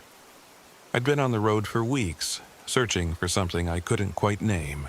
Peace, purpose, maybe just a reason to feel alive again. After the divorce, I'd packed up what little I had, bought a second-hand RV, and hit the road. It was just me, my journal, and the winding back roads of the Appalachian Mountains. I'd heard Monongahela was beautiful, isolated, quiet. I was drawn to it for that very reason. I wanted solitude, space to breathe, and maybe a chance to start over. But I didn't know what else waited for me in those woods. I couldn't have known. The first day was peaceful. I parked the RV in a small, clearing-like campsite I found off a narrow dirt road. It wasn't marked on any of my maps, but that didn't matter. The stillness was exactly what I needed. I set up camp, made coffee, and sat on a fold-out chair with my journal on my lap. The woods were dense, ancient. The trees loomed tall, their branches intertwining like fingers reaching for one another. There was something heavy about the silence here. No traffic noise, no distant hum of civilization. Just me, the wind, and the occasional rustle of leaves. For a while, it was calming. That night, the silence turned different. I was inside the RV, reading with the dim light of my lantern when I heard it, just a faint tap-tap-tap on the window. It wasn't loud, barely audible over the hum of the RV generator. I ignored it at first, thinking it was just the wind, but the taps came again, deliberate. I froze, my heart climbing into my throat. I put my book down and turned my head slowly to the window. Outside, I saw nothing. Just darkness and the faint glimmer of trees under the moonlight. Wind, I whispered to myself. Just the wind. I tried to convince myself it was true, but the sound stayed with me as I went to bed. Soft and rhythmic, like fingers drumming on glass. The second day brought small frustrations. The RV battery was acting up, and the backup generator sputtered out mid-morning. Great, I muttered, trying to restart it to no avail. I'd planned to hike that day, but with no power, I spent hours fiddling with cables and checking fuses. Nothing worked. By late afternoon, I gave up, grabbed my hiking pack, and set out into the woods to clear my head. I'd spotted an overgrown path earlier, winding its way deeper into the forest. The trees were so thick overhead that sunlight barely touched the forest floor. I hiked for about an hour, marveling at the dense quiet that surrounded me, until I stumbled across the cabin. It sat in a small clearing, its roof sagging and its walls gray with age. At first, I thought it was abandoned hunting grounds or some old ranger station, but the closer I got, the worse I felt. The air around the place was wrong, heavy and sour like stagnant water. I peeked inside. The room was filled with stick dolls, hundreds of them. They dangled from the ceiling, sat in crooked little rows on the floor, and were crammed into shelves that lined the back wall. I swallowed hard, my skin prickling. Crude symbols, swirls, triangles, and hollow-eyed figures were drawn in charcoal across the cabin walls. My chest tightened, and I backed away, the hair on my neck rising. "You shouldn't be here," a voice in my head whispered. I turned and practically ran back to camp. When I got back to the RV, the air around the clearing felt colder.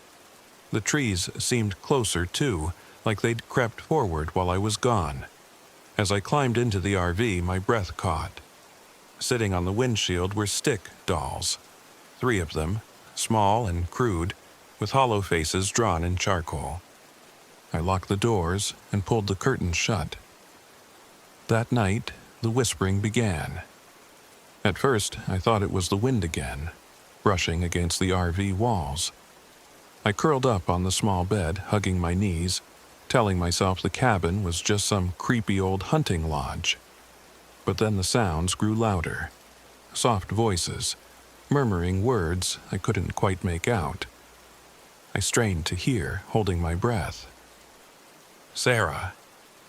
It was faint, so faint I almost convinced myself I imagined it. "Sarah." I shot upright, every muscle in my body tense.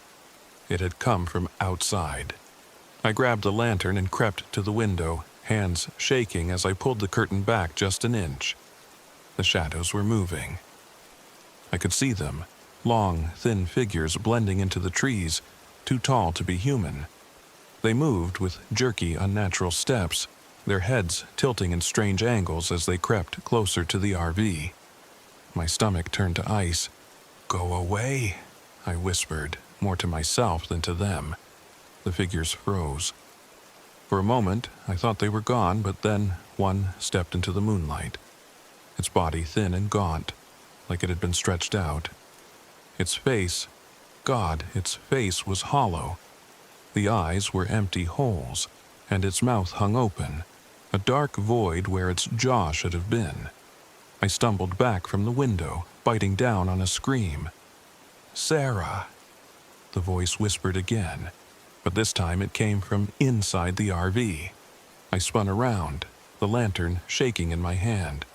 The stick dolls were on the floor, scattered in a crooked line leading toward my bed. My chest heaved. I grabbed my coat and flashlight and bolted out the door. I don't know how long I ran. The forest swallowed me, and the beam of my flashlight bounced wildly, catching glimpses of branches and leaves. The whispers followed me, calling my name, urging me to stop. "Sarah, you don't have to be alone."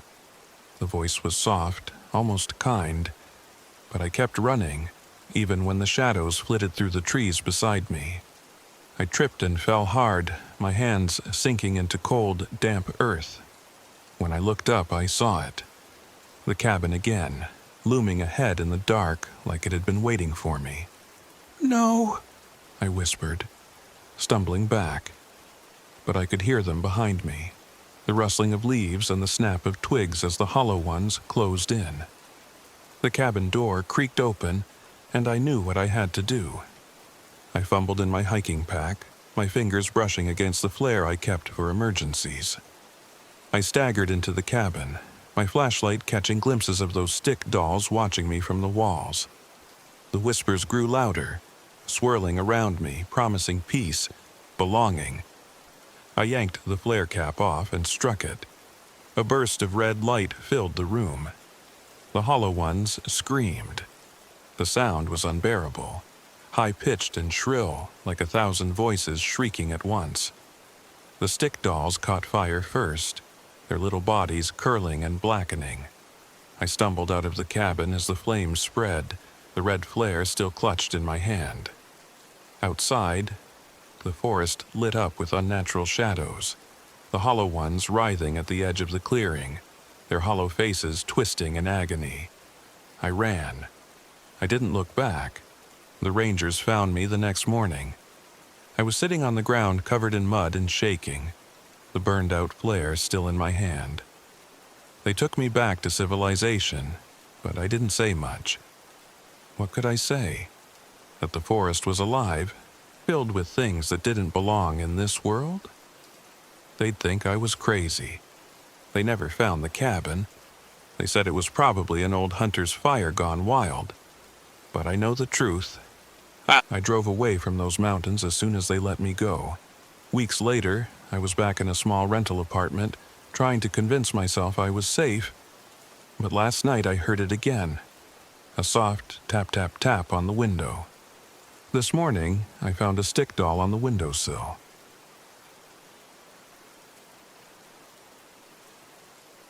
My name is Ethan Clark, and I was 31 when this happened. It was mid-October, and the Smoky Mountains were alive with color, gold, rust, and deep crimson leaves blanketing the slopes like an autumn quilt. I was parked in the middle of Cades Cove, a historic pocket of Great Smoky Mountains National Park in Tennessee, working on a blog piece for my travel site. I specialized in forgotten places of Americana, abandoned towns, ghost stories, and those eerie little corners of history that most people drove past without a second thought. I never believed the stories I wrote about, but readers loved them. To me, folklore was just that. Folklore. Fiction wrapped up in old whispers. This trip was supposed to be like the others. A few spooky photos of empty buildings, a brief write-up, and then back on the road. I didn't expect to leave Cade's Cove with a story I'd never share. I arrived late in the afternoon, navigating the RV along an old, narrow dirt road that wasn't on any map. My GPS had died miles ago, and cell reception was non-existent. That's how it always was in places like this. Quiet, disconnected, and empty. I'd read about the area's churches and graveyards, relics from the 1800s, and I wanted photos of those for my blog. I found a clearing off the road and parked the RV. It was perfect. There wasn't another soul for miles. I got out, stretched, and let the cold mountain air fill my lungs. It was still. Too still. I brushed it off as the kind of silence you only find in deep forests, almost unnerving, but peaceful too. As the sun started to dip, I grabbed my camera and hiked toward the abandoned structures I'd read about. The trail wound through tall grass and brittle leaves, leading me to the first of 3 old churches scattered around Cade's Cove. The building was weathered gray wood, slumped to one side like it had grown tired of standing. Its windows were dark and hollow. A small graveyard stretched behind it, tombstones half buried and worn smooth. I snapped a few pictures, double-checking the shots, but something was off. The images were blurry, no matter how I adjusted the focus. Every photo looked wrong, as though a shadow moved just out of frame. I cursed under my breath, fiddling with the camera until the light started to fail. I'd have to come back in the morning. As I turned to head back to the RV, I froze. There it was, faint but unmistakable. Music. A soft, slow hymn carried on the breeze, the kind you'd hear during an old church revival. It drifted out of the woods, barely audible, but it didn't belong here. My scalp prickled as I turned toward the sound. The church behind me was silent, its doors still locked in decay. There was nothing else out here. Wind, I told myself. Just the wind whistling through the trees. But the music followed me all the way back to camp. That night, I made dinner over my propane stove and tried to ignore the unsettled feeling in my gut. The RV was cozy enough. Windows shut tight, heater humming.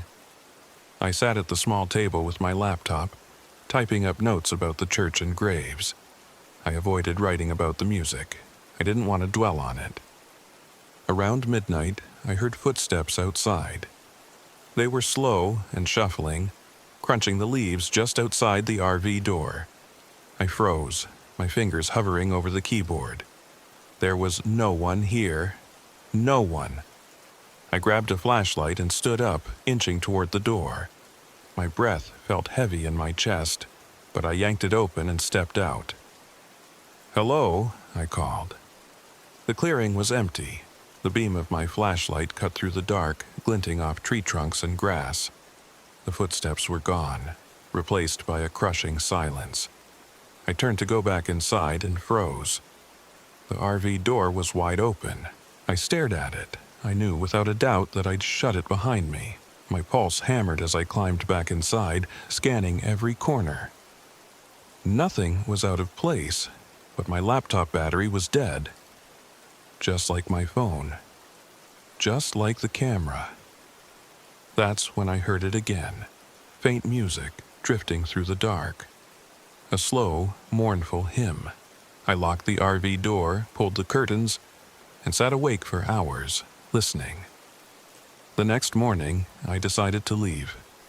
Whatever was happening here wasn't right, and I wasn't about to stick around and find out. I started up the RV, but the engine sputtered and died. I tried again. Nothing. It wouldn't turn over. Frustrated, I grabbed my hiking pack and set out for help. I followed the dirt road back the way I'd come, but after an hour of walking, I found myself standing in the same clearing where I'd started. My RV parked right where I left it. "That's not possible," I muttered, my heart beginning to race. I tried again, this time cutting through the woods, thinking I'd missed a turn. But no matter which direction I went, I ended up back at the RV. The forest wasn't letting me leave. By late afternoon, I gave up and sat on the RV steps, staring at the woods. The silence had grown heavier, almost suffocating. I knew I wasn't alone. I could feel eyes on me, watching. I didn't see them, but I knew they were there. Then, from across the clearing, something moved. A figure stepped out of the trees. A shadowy shape, tall and thin, its face shrouded in darkness. It didn't move, didn't speak. It just stood there, watching me. My mouth went dry. "What do you want?" I shouted.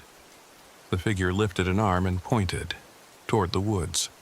"No," I said firmly. "I'm not playing this game." But even as I said it, I felt a pull, a gnawing curiosity that clawed at the edges of my mind. "Come," it seemed to say. "See?" The hymn began again, louder now. I don't know why I followed it, but I did. The music wrapped around me like a noose as I walked deeper into the trees, stumbling over roots and stones. I felt sick, disoriented, but I couldn't stop. Eventually, I found it. An old church stood at the edge of a glade, its wood blackened as if scorched by fire.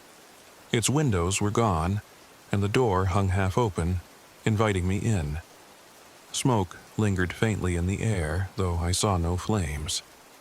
The music was loudest here, pouring out of the church like water. It was beautiful and horrible all at once. I stepped inside. The pews were full. Shadowy figures sat in perfect rows, their faces hollow, mouths wide open as they sang that endless, mournful hymn. Their voices rose and fell in unnatural harmony, the sound shaking me to my core. At the front, a tall figure stood at the pulpit, its face empty, but its presence overwhelming. The choir turned to look at me. I stumbled back, my mind screaming at me to run, but I couldn't move. My legs locked as the singing grew louder, more distorted, the notes turning into screams. The shadow at the pulpit lifted an arm and pointed at me, just as the figure in the woods had. "Join us," the music seemed to say. "You don't have to leave." My body began to move forward against my will. No, no, no! I fought to stop, to turn back, but I couldn't. My head pounded, the song drilling into my skull. In a last burst of desperation, I yanked the lighter from my hiking pack and struck it, throwing it onto the dry pews. The fire caught immediately. The choir screamed, the hymn shattering into a sound like breaking glass. The figures writhed as flames spread through the church, filling the air with smoke and ash. I turned and ran, the fire roaring behind me, the music still ringing in my ears. I don't remember how I made it back to the RV. My clothes stank of smoke, my lungs burned, and my hands wouldn't stop shaking. The RV started on the first try. I didn't look back as I tore out of the clearing, speeding down the dirt road until I hit asphalt. They never found the church. Rangers said I probably got turned around and imagined it, that smoke inhalation can play tricks on the mind. Maybe they're right. But last night, back in my apartment, I heard the music again, soft and distant, like a hymn carried on the wind. This morning, I found ash on my windowsill, and I know they're still singing.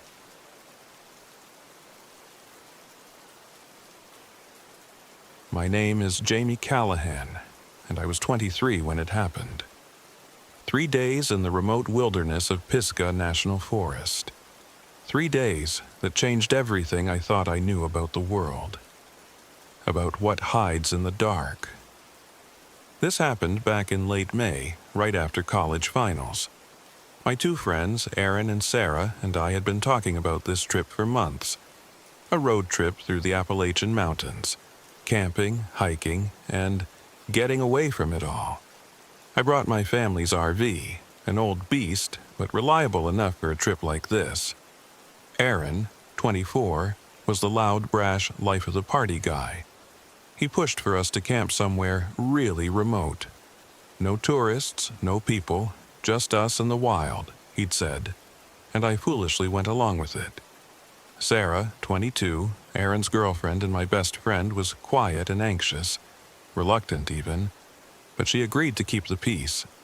I should have listened to her unease.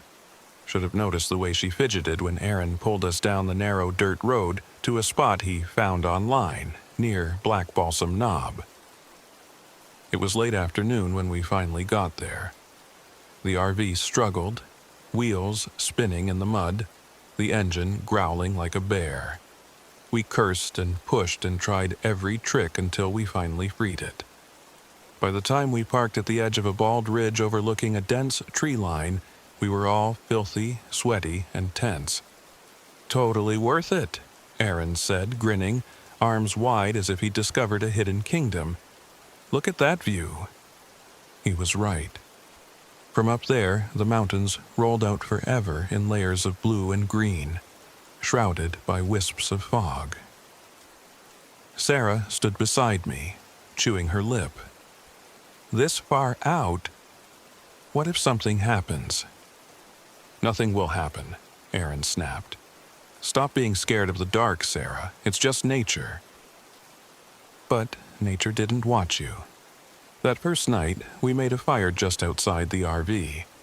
The propane wasn't working, something was jammed, so we cooked hot dogs over the flames and laughed as fireflies danced in the clearing.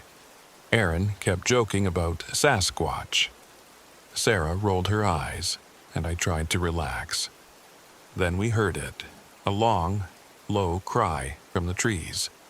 It wasn't loud, but it carried, like the sound of an injured animal. A coyote, maybe. Sarah's face went pale, and she pulled her sweater tighter. "That's close," she whispered.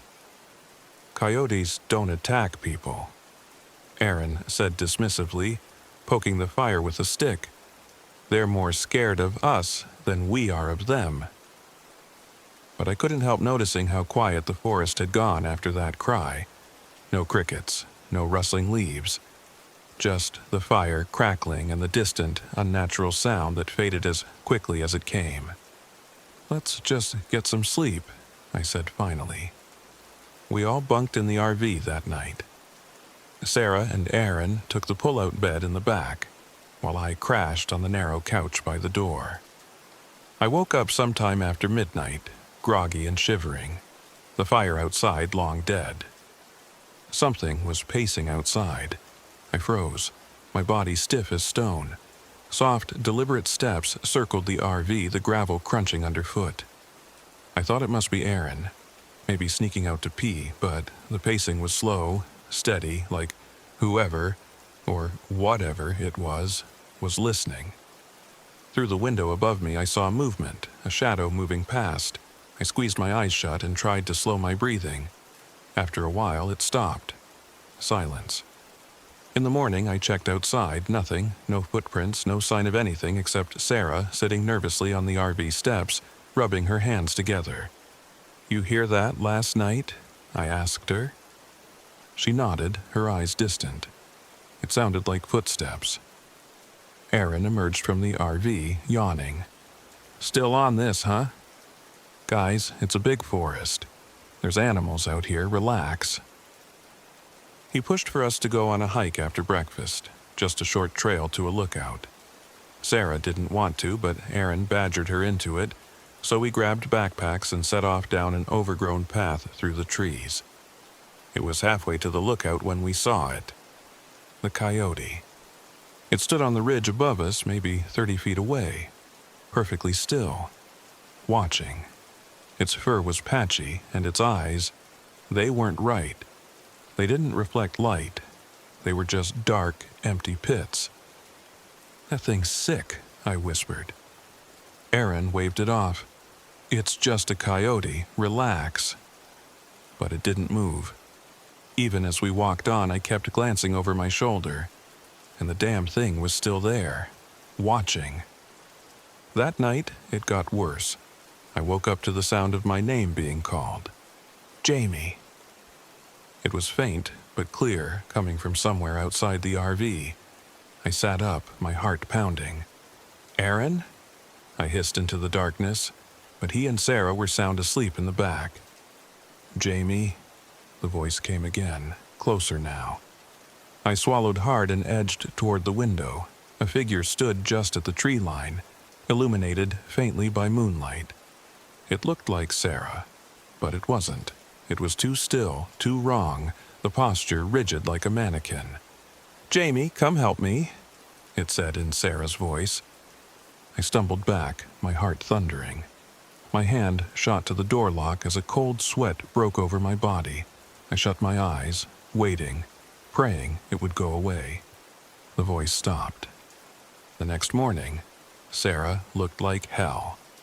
She said she'd woken up and heard me calling her name outside.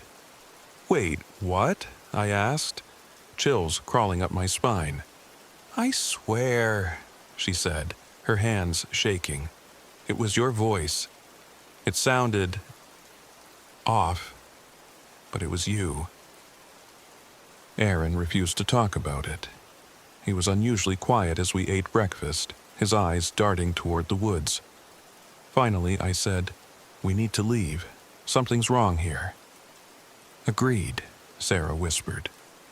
Aaron didn't argue, but when we tried to start the RV, the engine sputtered and died. Aaron cursed, climbing out to check the engine. Sarah sat in the passenger seat, staring out at the trees. I sat beside her, gripping the wheel, my ears straining for any sound. A knock came on the driver's side window. I turned and froze. Aaron was standing there grinning widely, but his teeth were wrong. Too many. "Let me in," he said, his voice distorted and deep. I gasped, whipping around to the back of the RV. Aaron was still there, rummaging through the toolbox. When I turned back to the window, the thing was gone. Aaron didn't believe me when I told him. "You're sleep-deprived," he said. "You're seeing things." But that night, whatever haunted the forest came closer. It began with the soft knocking on the RV walls. First near the back, then the door. Rhythmic, taunting. Sarah was crying. "It wants us to come out," she whispered. Aaron grabbed a flashlight and yanked the RV door open. "I'm done with this." The beam of his flashlight hit the trees. For a moment, there was nothing. Then, something stepped into the light. It looked like Aaron. Same face, same clothes. But its limbs were too long. Its head tilted at an unnatural angle. The creature grinned, the mouth stretching impossibly wide. Aaron stumbled back, screaming. The flashlight fell, and everything plunged into darkness. The RV shook as something slammed against it. Once, twice, 3 times. I grabbed Sarah's hand and we huddled on the floor, listening to the creature circle us, scraping against the metal. For hours, it taunted us. "Aaron," it whispered in Sarah's voice, "come help me." "Jamie," it hissed from the roof. By dawn, everything was quiet again. Aaron was gone. The door was open, the flashlight abandoned on the steps. His footprints led into the woods. "We have to go after him," Sarah said, but I grabbed her arm. "No, that's what it wants." We ran. We sprinted through the trees, following the faint outline of the trail back toward the dirt road. The forest closed around us, heavy and dark, the air thick like a storm was coming. Behind us I heard voices, Aaron's voice, Sarah's voice, my voice. "Jamie, wait! Help me!" Sarah stumbled, but I pulled her up, dragging her along. The voices grew louder, closer, until I swore I felt hot breath on my neck. Then, finally, the road. We burst out of the trees, panting and crying, and didn't stop running until we reached a ranger station miles down the road. They found Aaron's body 3 weeks later. They said he must have fallen, gotten lost, that animals had gotten to him. but his limbs were too long, his skin stitched together like a patchwork doll. No one believed us when we told them what happened. No one except the older ranger who pulled me aside as we left. "Don't go back there," he said quietly. "Those woods have things that wear faces, and they're always hungry." I still dream about that thing, the way it looked at me, the way it smiled. And sometimes when I'm alone at night, I hear my name being called. But I don't answer. I never answer.